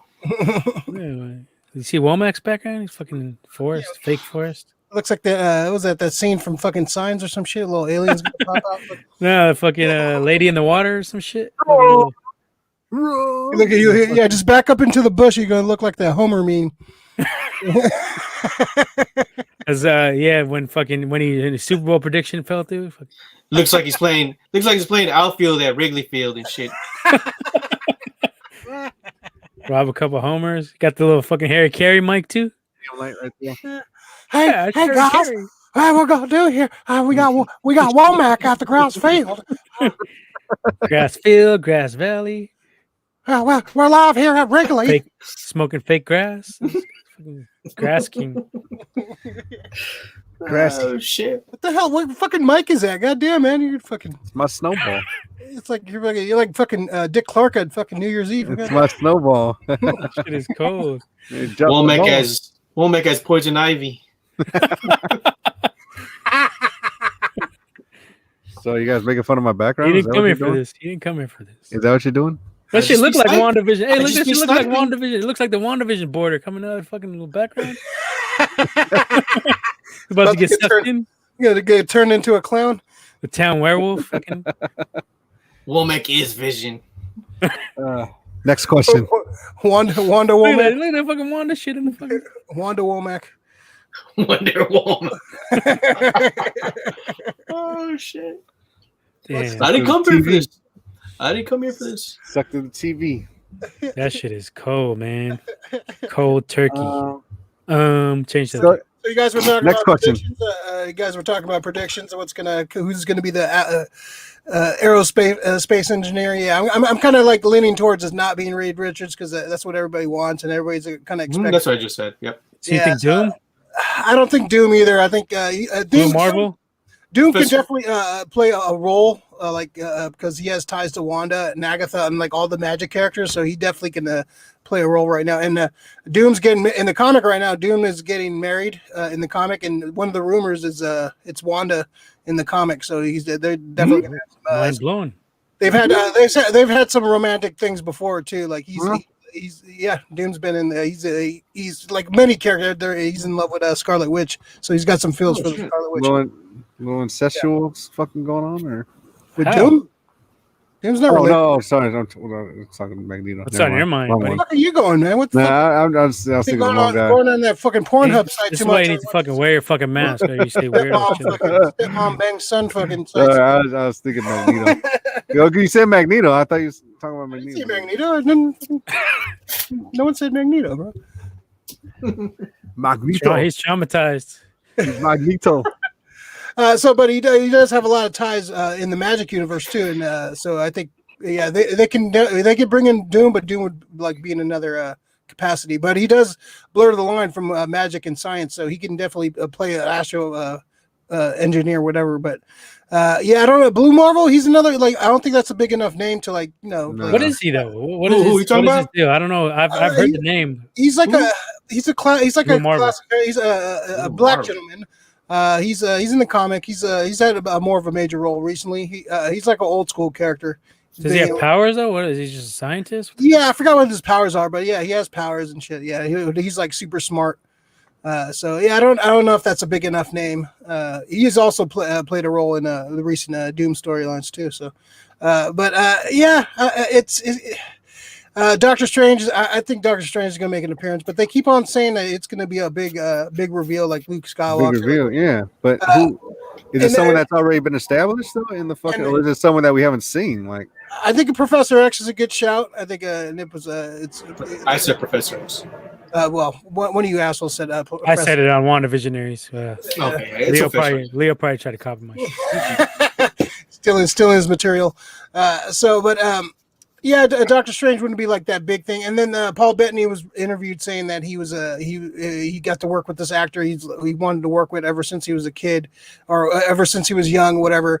So people are speculating that he's talking about himself because he's going to have a. I don't think it's that. Yeah, it could be. Yeah, because and then we talked about the rumors about Al Pacino possibly being Mephisto. I like that one. I like that one. Yeah, if you're gonna bring in that caliber, yeah, he's already played the devil a few times, so that should be interesting. And Al Pacino said he's been interested in doing a Marvel flick. I heard. Yeah, as well. Yeah, they all are, man. They want that money, man. Everybody, yeah, they want that paycheck. Cashed out. Yeah, pretty much. So. Yeah, it's I think it's up in the air. It could be. I want to see some ties to the X-Men universe. So I want to see. I would pop for Xavier. I think that'd be a cool shot. Have you watched anything, any other like YouTube videos or anything since we talked on Friday to sway you in any direction or anything? Or you have been avoiding them?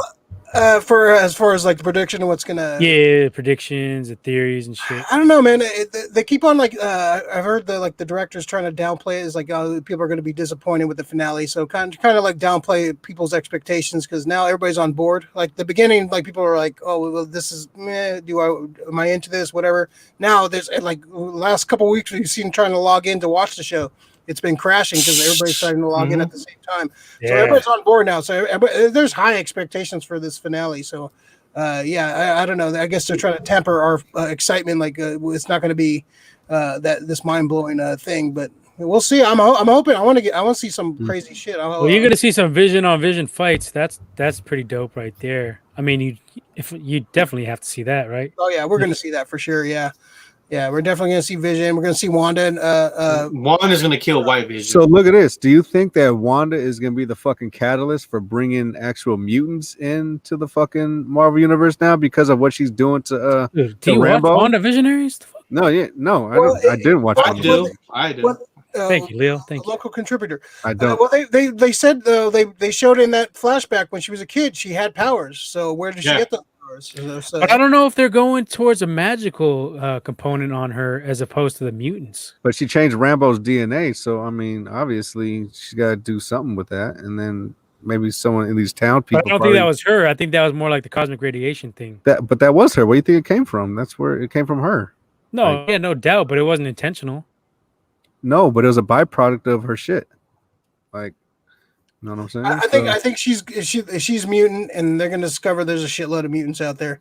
And there's way more. Yeah, there's way more out there that we've been, and maybe they've used magic to mask the fact that there's mutants. And so with Wanda gaining all this power, she basically like does in the comics, but reverse. Like she creates, basically unleashes the mutants on Earth. Like they're discovering they do have powers, or they've been around the whole time, but the world has forgotten about them. So. Now, in the comics, at the end, was it the House of M? She goes off into her own created reality. Is that correct? That was after.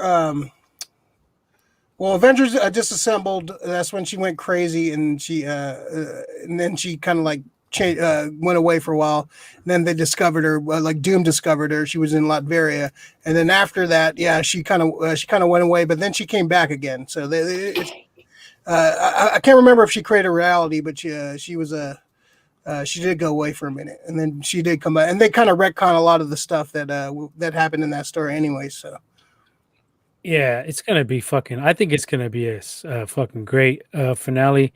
because I think they took their time pacing it out so well. I don't think they would come back and just make it a dull one. I think they're smart enough to realize they had a couple throwaway episodes. They paid off in the end, or in the middle and the end. But I think it would be pretty dumb of them to just come with some lackluster shit. I think they have to they got everybody's attention. Now it would be wise to just throw out some like crazy mind blowing shit. Get the universe ready, trending for X-Men coming in. They're smart how they did it too. They didn't just make you binge all these episodes. I mean, this is the reason they had an episode, every week. So it was smart how they're doing it. Disney knows what they're doing. It's nostalgic going back to the way we used to watch shows. This on-demand generation, they don't really get it. I'm 50-50. I like it both ways, basically. You can go either the weekly or the I prefer like a 3 or 4 episode release at a time, personally, because I like to watch a few, binge them, and then wait a little while and then binge the next set.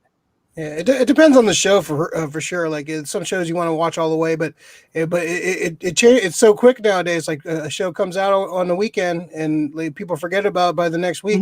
Now, exactly. We're talking about WandaVision every week. We're talking about Mandalorian every week. Like, it keeps us talking. Like people move on quick. Like people move on to the next thing quick, man. Everything moves pretty fast. So it's kind of smart with certain things to like release them weekly, get into the zeitgeist, get people talking about it.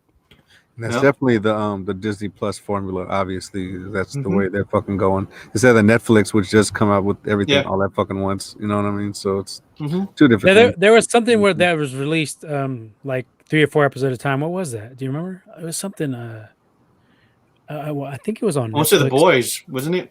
The Boys. The Boys. It was like 2 or 3. 2 episodes. It was like 3 episodes and like 2 episodes and like 1 episode. Yeah, they were kind of erratic with their. I kind of liked that though. I liked it where you could watch a couple at least.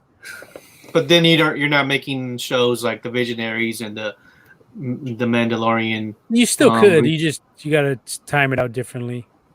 Like Cobra Kai, everything was released. Yeah, we didn't do one on that. We should have done one on that. But it's kind of hard. Everybody's not watching at the same pace. Yeah. For a podcasting perspective, it is good to have them week by week. Yeah, true. Yeah, keep it going. But as far as this shit goes, I mean, fuck, I don't know. So we got Harkness, we got White Vision, we got fucking officially now Scarlet Witch official. Because like I was saying, this is the first time she's got her official name. Like she was Wanda up until she was Wanda up until this point. Yeah. So now we got. It looks like she's actually getting a proper costume too. Like I'm glad too, because her costumes are usually pretty weak. She's just like going to a fucking vampire convention, fucking cosplay. Like I want to see her actually her costume. So we got a little hint of that in her little vision. She and the Mind Stone. Yeah, we got a little hint of that. Yeah, that'd be cool. When she finally gets her code name, she finally gets a costume. So that's cool. Yeah. So Monica is fucking powerful as fuck. I was reading up on her powers from the comics if they transition. But you already see glimpses that she does have some of these powers they talk about in the comics, where she has the ability to basically absorb the powers that are aimed at her or whatever. She can she's overloaded, man.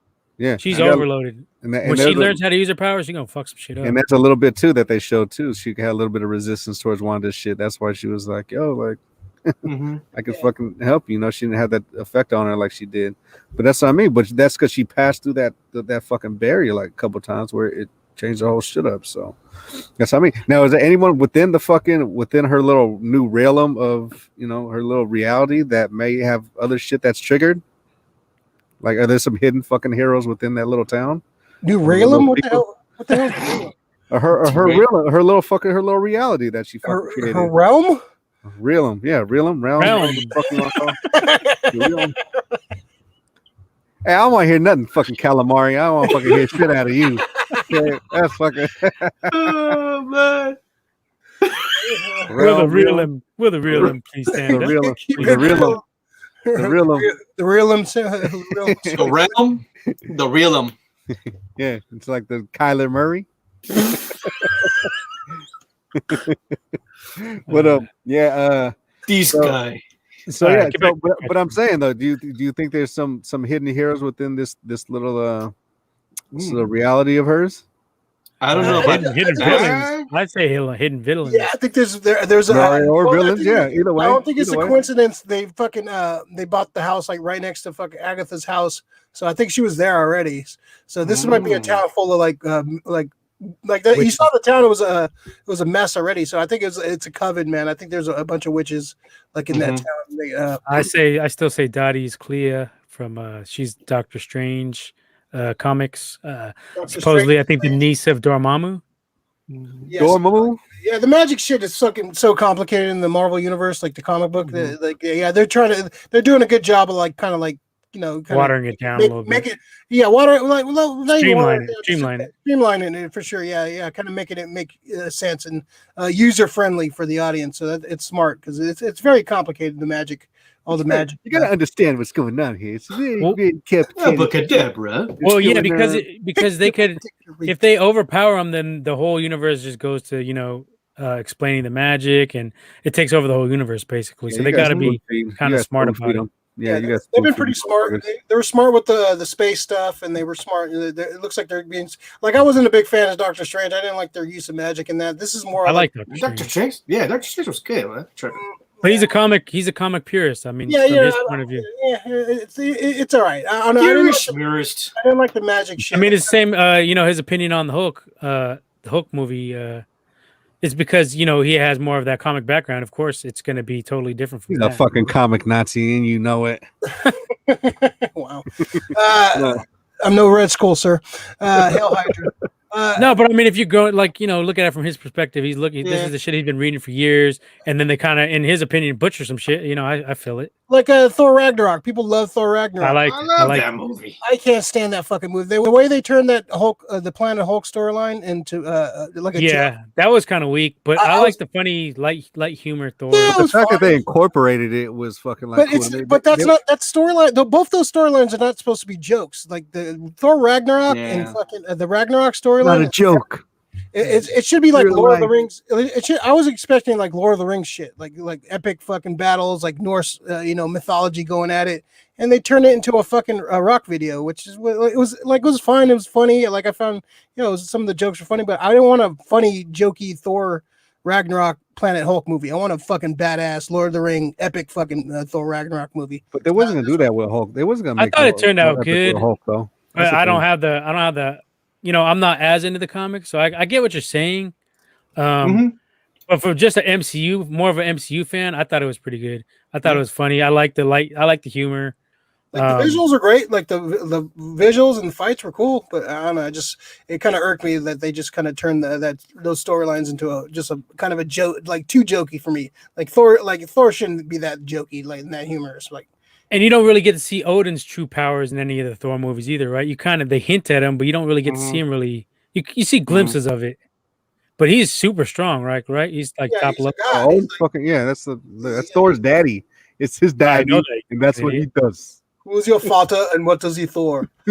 But I'm saying like they should have shown a little bit more on screen of Odin when they had the chance. Now he's dead they showed already. A little bit in that first one when he was fighting the Bifrost, the frost giants and shit. Oh yeah.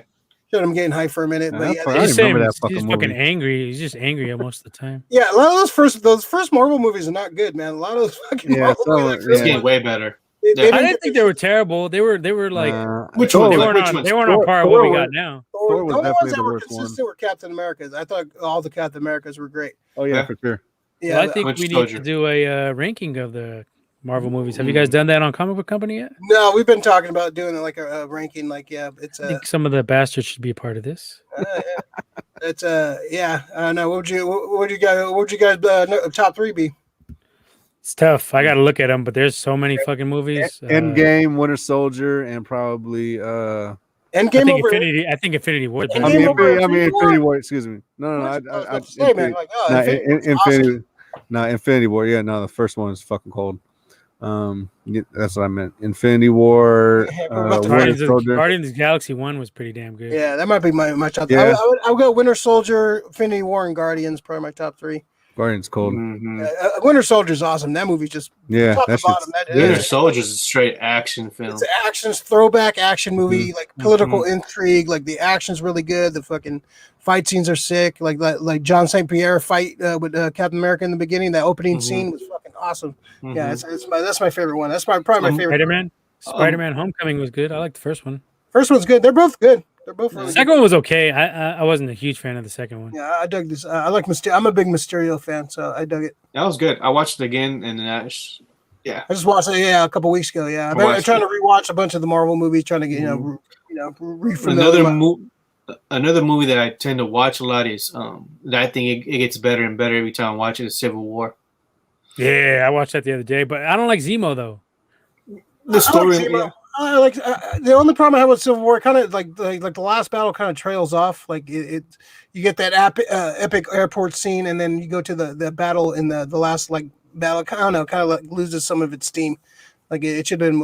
I don't know. No, but it was sick. It was sick seeing Cap and I like the Cap and Iron Man shot. Cap and Iron Man fucking each other up. Yeah, that two shot, the iconic comic fucking cover from the comic, from the cover. That was dope. I like that one. That's like Zemo was weak. Some of that Zemo shit was slow and boring and shit. I like Ultron come a little bit out of that movie. I like Ultron. I like Ultron too. Ultron was cold. Actually, that's underrated. I think that's one of the that's fucking. That's a lot of people hate on that one. I didn't have a problem with it. That was fucking cold. It's much hated. A lot of people fucking hate it. I think it's you get. I remember we went to go watch it. Yeah, we were like, eh. I like it. The more I watch that one, the more I like it. The creation of Vision, the twins. Yeah. Ultron was pretty cool. I like James Spader. I dug it. I like you get to see the Avengers has a team. Like that's the only pure movie you get to see him has a team in a introduction of Scarlet Witch and Quicksilver as well. Yeah, and I thought it was a fun movie. The fight scene at the end is great. That shit was cold. Yeah. I think it would be a good idea to do some rewatches on your end too, Ray. You can watch like Winter Soldier and then break it down. Vision. I'm a big Vision fan, so I've always fucking Vision. Kind of look like him. That's why. Yeah. We should do some rewatches. A couple rewatches, some more MCU shit. That'd be a good idea. Mindstone.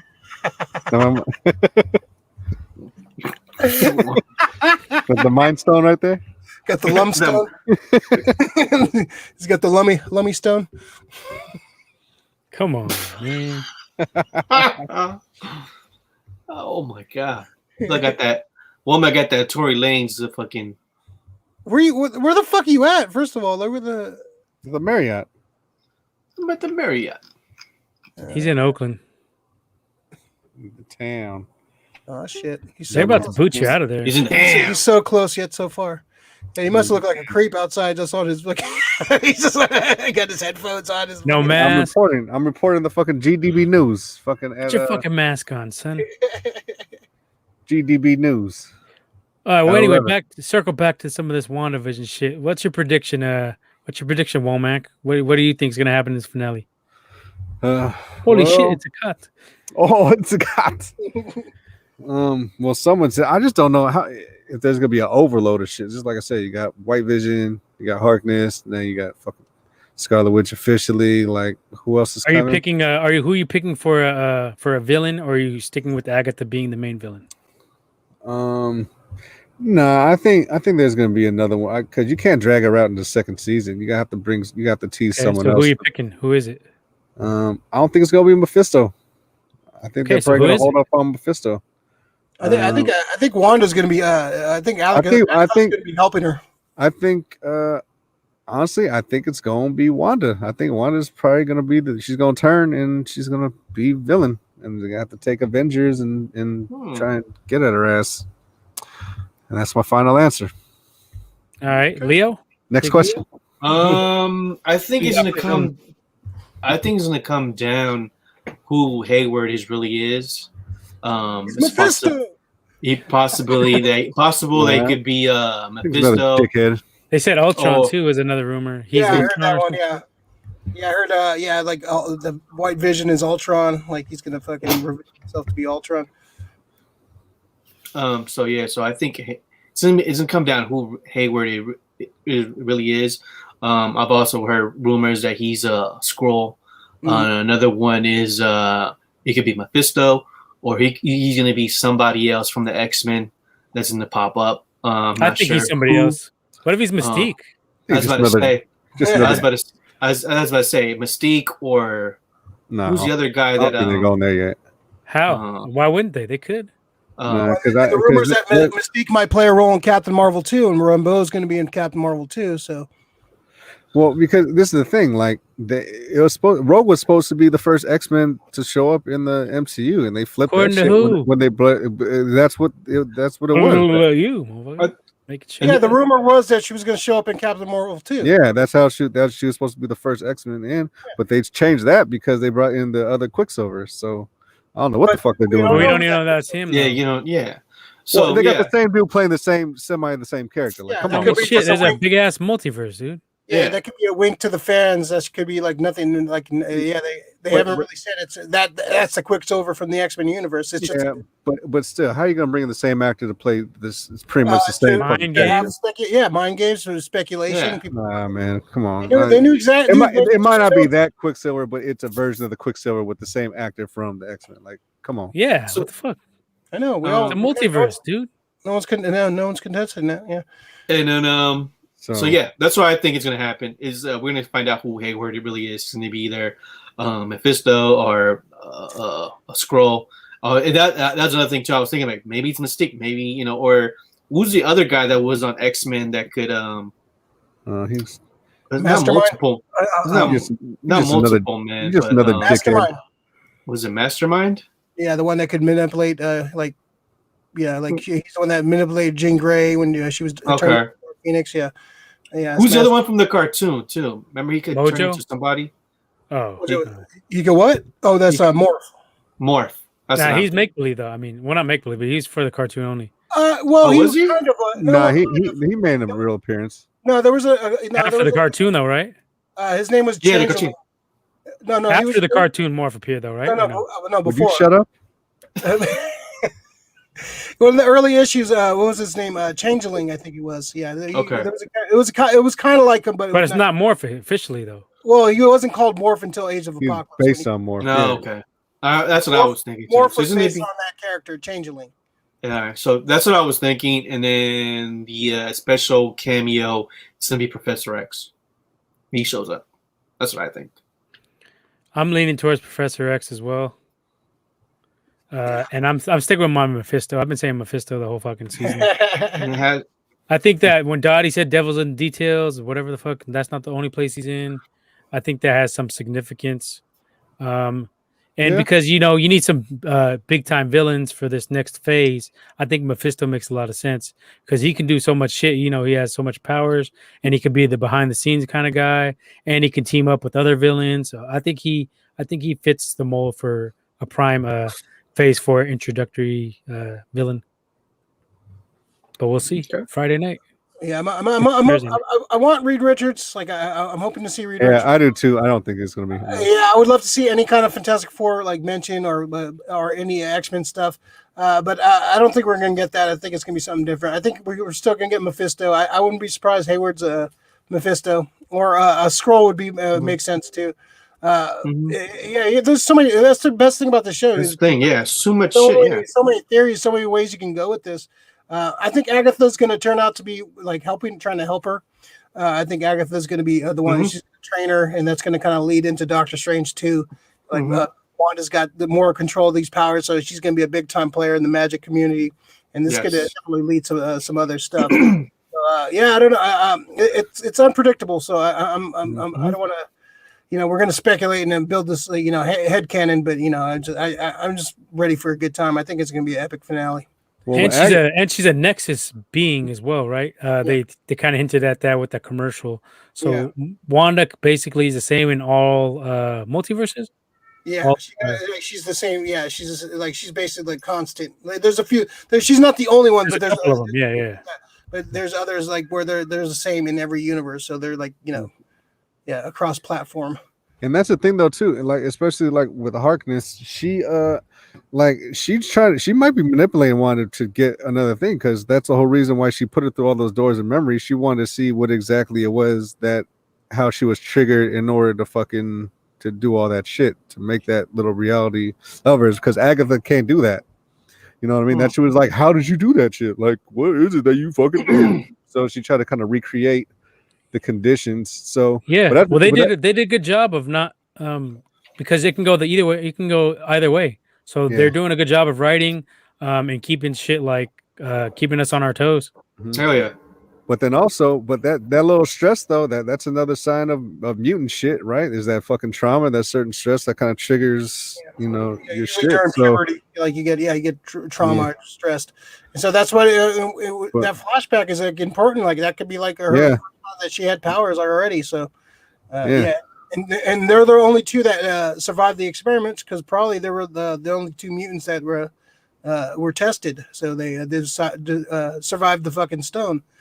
So I think that's the birth of mutants. We're seeing the birth of mutants right here. Birth of mutants. That's what I'm saying. Like that's where this is all leading, probably. So So hopefully they execute it right. I mean, they're so lucky. They're so lucky they got the X-Men and Fantastic Four characters because they were kind of running out of state. Like they're doing Eternals, Shang-Chi, and like Eternals.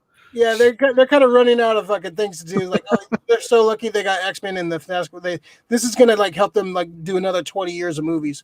So they lucked out because they were running out of new things to do. Like they're great characters. Don't get me wrong, but like you want to see the main fucking. Anybody who is a comic book fan at all fucking trash, wants to see Fantastic Four, X-Men, X-Men done right. Yeah, we want to see it. Yeah, people maybe a real Phoenix. Maybe just start off with Phoenix instead of just jumping straight to the Dark Phoenix. It's going to be a while until we see Phoenix. like regular Phoenix. Green. Maybe they could throw some hints. Shut up, woman. Let him talk. God damn. Throw some hints in for the Phoenix, but we ain't going to see Phoenix for another 10, 15 years. No, passionate about the Phoenix, okay? Right, you need Phoenix. I'm tired of Dark Phoenix. We need to see regular Phoenix. All right, just fucked it up twice already. So just go to Phoenix. Dark Phoenix. You don't have to wear your mask in Phoenix either. You just see your look. I mean they did mess up by never showing the regular Phoenix. They just jumped to Dark Phoenix. Like what the fuck? I just want to see Silver Surfer. Poorly executed both. Silver Surfer. I want to see Galactus. Yeah. Galactus. Not Fart Cloud Galactus, but real Galactus. Real Galactus. True Galactus. Yeah. Silver Surfer, that's probably one of the only things they did fucking it was all right. Like, they made him T1000 or T2000. Like, that's what he is. I like Ray's idea. We were talking about this on WandaVisionaries of having an X-Men come out as a streaming show first. You could do a lot more with that. I think that's a fucking good idea. Yeah, I think X-Men work better. We were talking about it. Like, it's more of a drama. It's more of like, you got the inside. It's like a soap opera, dude. The X-Men, they're banging each other. They're all this infighting and manipulations and all this shit. Like, I think so many backstories. Wolverine's backstory, Professor X's backstory, Magneto's backstory. Yeah. The twin, not the twins, but a Nightcrawler. Storm, Mystique's mom. Rogue is Mystique's adopted daughter. Just hella crazy shit. Like, it is like a fucking novella. I think you do it like a six-part series, then lead into a movie. Lead into it like an epic, like do the epic battle, whatever in a movie. Like do like the first part, like do like just a series to like kind of straight novella. Yeah. Well, and they can come out in Telemundo too. Yeah. Lavanda. So yeah, dude. I mean, Senor Xavier. You can have one of those Mexican weather girls on it too. Yeah, there you go. You can have Psylocke doing the weather. There you go. Oh, Storm. Mexican Storm. Mexican Storm. Storma. All right. Yeah, they got so much shit they could do. Hopefully they execute it right because they have so much source material, more than anybody. You can do fucking anything. Go ahead. No, I'm saying I think they will because Marvel doesn't. Once Marvel gets a hold of it, it's always a lot better than what fucking Sony or Fox and those other fuckers fuck it up with. So Marvel, we'll give them the benefit of the doubt and hope that they fucking do because they could fuck it up again. It's possible. Fantastic Four, nobody's got that right. What, they had two different franchises of that? Two different, three counting the Roger Corman one. That's probably the best one. It's a horrible piece of shit too. Which one was that? It's probably the best one. It was in the 90s, the mid 90s. They had the Roger Corman had the rights to the Fantastic Four, and the rule is with the rights you have to make a movie. You have to either be in production or make a movie to keep the rights. So they decided to like make a movie make like they made a cheap like $1 million fucking Fantastic Four movie that's super bad. You could only find like on bootlegs and shit. They actually did a documentary about it. It's called Doomed, the story of the Fantastic Four movie. I think it's on Amazon Prime or one of those streaming. See like the making of some of the costumes are actually not bad. Like the Doom is the best one. Doom, the best Doom on screen is that fucking Doom. That Doom. Everybody else looks like shit. Like it's not a good movie, but it's at least they attempted to make a real Fantastic Four movie. But it's a mess. You can definitely look at the trailer when you get a chance. It's a fucking mess. Yeah. But the documentary is pretty good if you get a chance to watch it. It's called Doomed. The story of the Fantastic Four movie. Yeah, check it out. I fuck with all the MCU stuff. I'm a fucking huge fan of MCU shit. I like all their shit so far. Pretty much everything. So I'm excited for the X-Men and Fantastic Four. You got so many dope like heroes and villains that come out of those two sects. Yeah. This is gonna be the golden age of the MCU. We got some good shit with this first few phases, but the X-Men and Fantastic Four, that's where it's at, man. They have the best villains. Yeah. And some of the best epic the Skrulls, like the little bastard Skrulls, they're gonna cause hella havoc. Like Avengers when we were like kids, like Avengers were like 4th tier fucking superheroes, man. Yeah, they were never high on my list.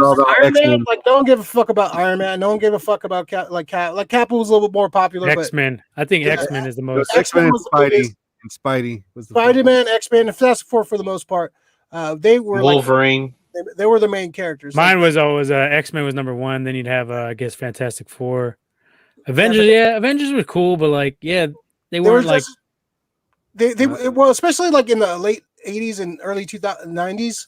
They weren't like the team. They weren't like they had like a bunch of like they had like fucking Black Knight and like Hercules, and they had all these like 3rd tier fucking 4th tier characters. They all had like they were all more of the squares. Like X-Men were more like the rogues, kind of like edgier, because you had Thor and he was like a fucking, by the book kind of dude. Iron Man as well.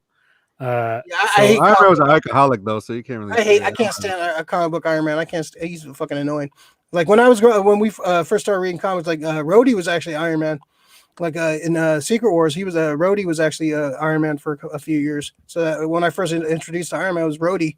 I preferred him because Tony Stark is a fucking asshole. I don't like Tony Stark at all. I don't like Tony. And I want to see, I know we all want to see this, but Wolverine against Sabretooth was always epic in the comics and then in the cartoon. But on screen, they've been so lackluster when they had fucking Ray Donovan as fucking crawling around on all fours, fucking running around. Yeah, he was actually not a bad Sabretooth, but then he started crawling around like trying to be a fucking cat. Cotton from fucking scary. But speaking of Wolverine battles, man, what I really want to fucking see is Wolverine Hulk. Yeah, really want to fucking see that. That's money right there. You just put Wolverine versus the Hulk on a fucking poster. You're that dude. We got to see a real Hulk fighting too. The original one that came out before was actually MCU. That one was decent. What Abomination? That was a good one. Yeah, that was a good ad. Yeah, that was Incredible Hulk. Incredible Hulk. Yeah, it's canon. It's canon in the MCU. So it's you know the actors changed, but that's the best we've got to see of the Hulk so far. Yeah, actually, I think the best Hulk movie is the first Avengers movie. I think that's the best Hulk movie. The first Hulk was the best one. Oh, he was getting sick in Avengers. That's true. The first Avengers movie. Yeah, I think that's the best Hulk. But Incredible Hulk was good. I think he still was too big in the Incredible Hulk. Like the first Ang Lee one. I like the look of it better. Oh, they're saying Abomination is going to be a villain in She-Hulk. Right? She-Hulk, yeah. Eli Roth is supposedly cast. Tim Roth. Yeah, Eli Roth is that Hostel movie, dude. Yeah, the director. The same guy. Yeah, same guy. Tim Roth. Yeah, but wasn't he He's Abomination? Not Eli Roth. Yeah, Blonsky. Yeah, but he was in it, right? He was in that movie, right? Yeah. Tim Roth was not Eli Roth. Yeah, that's not Tim Roth. Yeah, Tim Roth. Yeah. Eli Roth was a fucking bastard in his own. Yeah. He's the dude who Hostel, right? That's the Bear Jew from the Bear Jew. But Tim Roth, yeah, I know what you're talking about. Yeah, so yeah, he's supposed to show up in She-Hulk. So yeah, no, I was always wondering why they never use it. Like Abomination's, a pretty big villain in the comic. Like, why would you not use him ever again? Like, that was pretty sick fight. That was pretty sick battle. Yeah, it was a good fight. Well, hopefully She-Hulk actually leads to the Hulk getting some of his shit going. Is that a live action movie or a cartoon? She-Hulk's live action, yeah. Live action series. Yeah. Oh shit. Disney Plus. Who's playing her? It's a girl from Orphan Black, the TV show Orphan Black. She's been in like a couple others. Womack's looking around. Hold on, guys. Something's going down. What? What? Looking a little paranoid over there. What the fuck are you talking about? Looking over his shoulder. His mind is playing tricks on him. Oh, you fucking jerk off. You jerk off? Oh, it looked like that the maze from fucking The Shining. Fucking Womack's in that shit. No, it doesn't look like it. Okay. Oh, you're upset, aren't you? Okay. He's ready to get off, but Yeah. So when he starts doing that look 2 away, hours. it's like the Stevie Wonder. So you guys gonna be just sticking around? What you guys doing? Well, I can't It's stretch. time to get out of I here, got my guys. computer in one hand and mic in the other, so I can't do too much stretching right now. All right. All right, let's get the fuck out of here, I guess. We talked enough Wanda. Wanda. So, yeah, you can catch me and Ray on Friday morning. Yeah, actually, no, we're going Thursday night, right? Yeah, we're going live, buddy. We're going Friday. Thursday. Well, Friday. whatever. Friday, Make up your early- fucking mind, all right? Technically Friday. Friday at 1 a.m. probably most likely. Depends how long the episode is and how long it takes us to actually log in and actually watch the episode. Because everybody's I think it's gonna crash again. It's gonna Yeah. crash. Where can they find our show, Ray? SF Comic Book Company, SF Comic Book Co. YouTube channel. Go check us out. Yeah, we do the Wandavisionaries. I think we're doing them for all the Disney Plus shows. We're gonna do a little after show every week. Working on some titles. I think after show offs are gonna maybe that's the running in the lead right now. So check that out every Fridays. Usually, I think we're Winter Soldiers next. Falcon and Winter Soldiers. So that should be fun. There's rumors of Leo appearance on the WandaVision. Leo's gonna make it. It might be a Ricky appearance, and our buddy Sarah, who's been killing it, joining us. Sarah's good. She got good analysis. She's I like might join you on that. no, we got full roster. I might join you. I'm working. Too unreliable. I'm working that day though. I'm working nights. We'll talk about it. So we'll have our people not call your people. Check us out. We do a weekly show on Tuesday, the SF Company Hour. Check it out. We'll be doing a full spoiler review the week after WandaVision comes out. So on that, so you'll hear. What were your topics on Company Hour tonight? We talked about the J.J. Abrams Superman reboot. I was gonna say. We were talking about the District 9 sequel supposedly happening. That looks sick. We did a little mini review of the Tom and Jerry movie, the movie that just came out on HBO Max. There you go, Leo. Yeah. Mm-hmm. Is it gonna be Black Superman? That's what we talked about, like, because the rumor for the writer who's writing it, Tanahashi Coates, is like he's been writing comics. He wrote Black Panther and Captain America. And one of the rumors is Michael B. Jordan might be like the last few years might play Superman. Skip. Yeah. Hey, he's kind of annoying. Yeah, people joke. Chicks love him though. The chicks love him. Yeah. He was sick in Creed. I thought he was great in Creed. Ladies love him. That's what gets him a lot of roles. I think. He was good as Killmonger. Yeah, Killmonger. He's all right. They've had Black Superman in the comic, and there's different universes and shit. But I don't know. I think they can cast better than Michael B. Jordan. We just talked about a bunch of that shit. Dope. So check that out when you guys get a chance, and check us out on Fridays, Thursdays, Fridays, whatever the fuck, one of those damn days. WandaVisionaries. Leo, you got to invite Womack. We'll talk about that off air. All right. I'll send him a link. Slap the rest of your eyebrows off. Don't fucking fuck with me. Go back to your little ivory maze. Go back to your ivory maze, all right? Your ivy maze, whatever the fuck. Your ivory tower. Ivy maze. Oh. Damn, Leo, I didn't know it was fucking daytime in the city, but it's been fucking sunrise for a while now. Where you at? Yeah, but you know what I'm saying. You stuck in time? Yeah. All right, well, Mac, let's do your little Timestone. fucking underscore thing. Come on, we gotta get out of here. You underscore. Are you ready? Where can they find us? Are you ready? Well, you Any can shout outs find to us. anybody now? Oh, any shout outs? Go ahead, Leo. You're the Yeah. shout out guy. Go ahead. Yeah, I want to give a shout out to the homie Jay Quest. He's been reposting our links on IG. He also dropped a new music video for his song cat for his First cat. for his track Catch and Wreck. My bad. Okay. There you He go. just dropped it on YouTube. Check that out, y'all. Check that out. Fuck with it. Anybody else? Any other shout outs? Yeah. Shout out to fucking, guys, shout out to Chevy. Mr. Chevy's Gomes on the fucking tracks. Also got the one for the Deadly Combination as well, too. So go ahead and peep out Deadly Combination if you haven't already. That's with Sir Nip and E Major. So go ahead if you want your fucking boxing and fighting news. Combat sports. As for us, we are the GDBs, baby. Gold Dirty Bastards. You can find us at Instagram, and that's at gold_dirty_bastards with the Z, not an S, _podcast. You could also find us here on YouTube with our new logo and shit, because we fucking stepping it up over here. And we could also find us on Twitter too, and that's at Gold Bastards. So shout out to all y'all. Shout out to all our viewers and listeners and participants. Shout out to SF Comic Book Company because they always come through and fucking showing support and giving us whatever the fuck they give us. Skip, definitely skip. So that's it. Anyone else? And last minute quotes, comments, thoughts, anything? Grievances. No, I think we're good. We covered a lot of shit, so we're gonna have those timestamps put in tonight, and you guys tune in and get your skim around wherever you want to go. If you don't like some of the shit we talk about, just dub out, tip out, whatever the fuck. But we're gonna hook you guys up with some timestamps because we got a lot of shit we talk about. Yeah. Don't forget to like and subscribe, and we will see you next time. So, peace out, motherfuckers.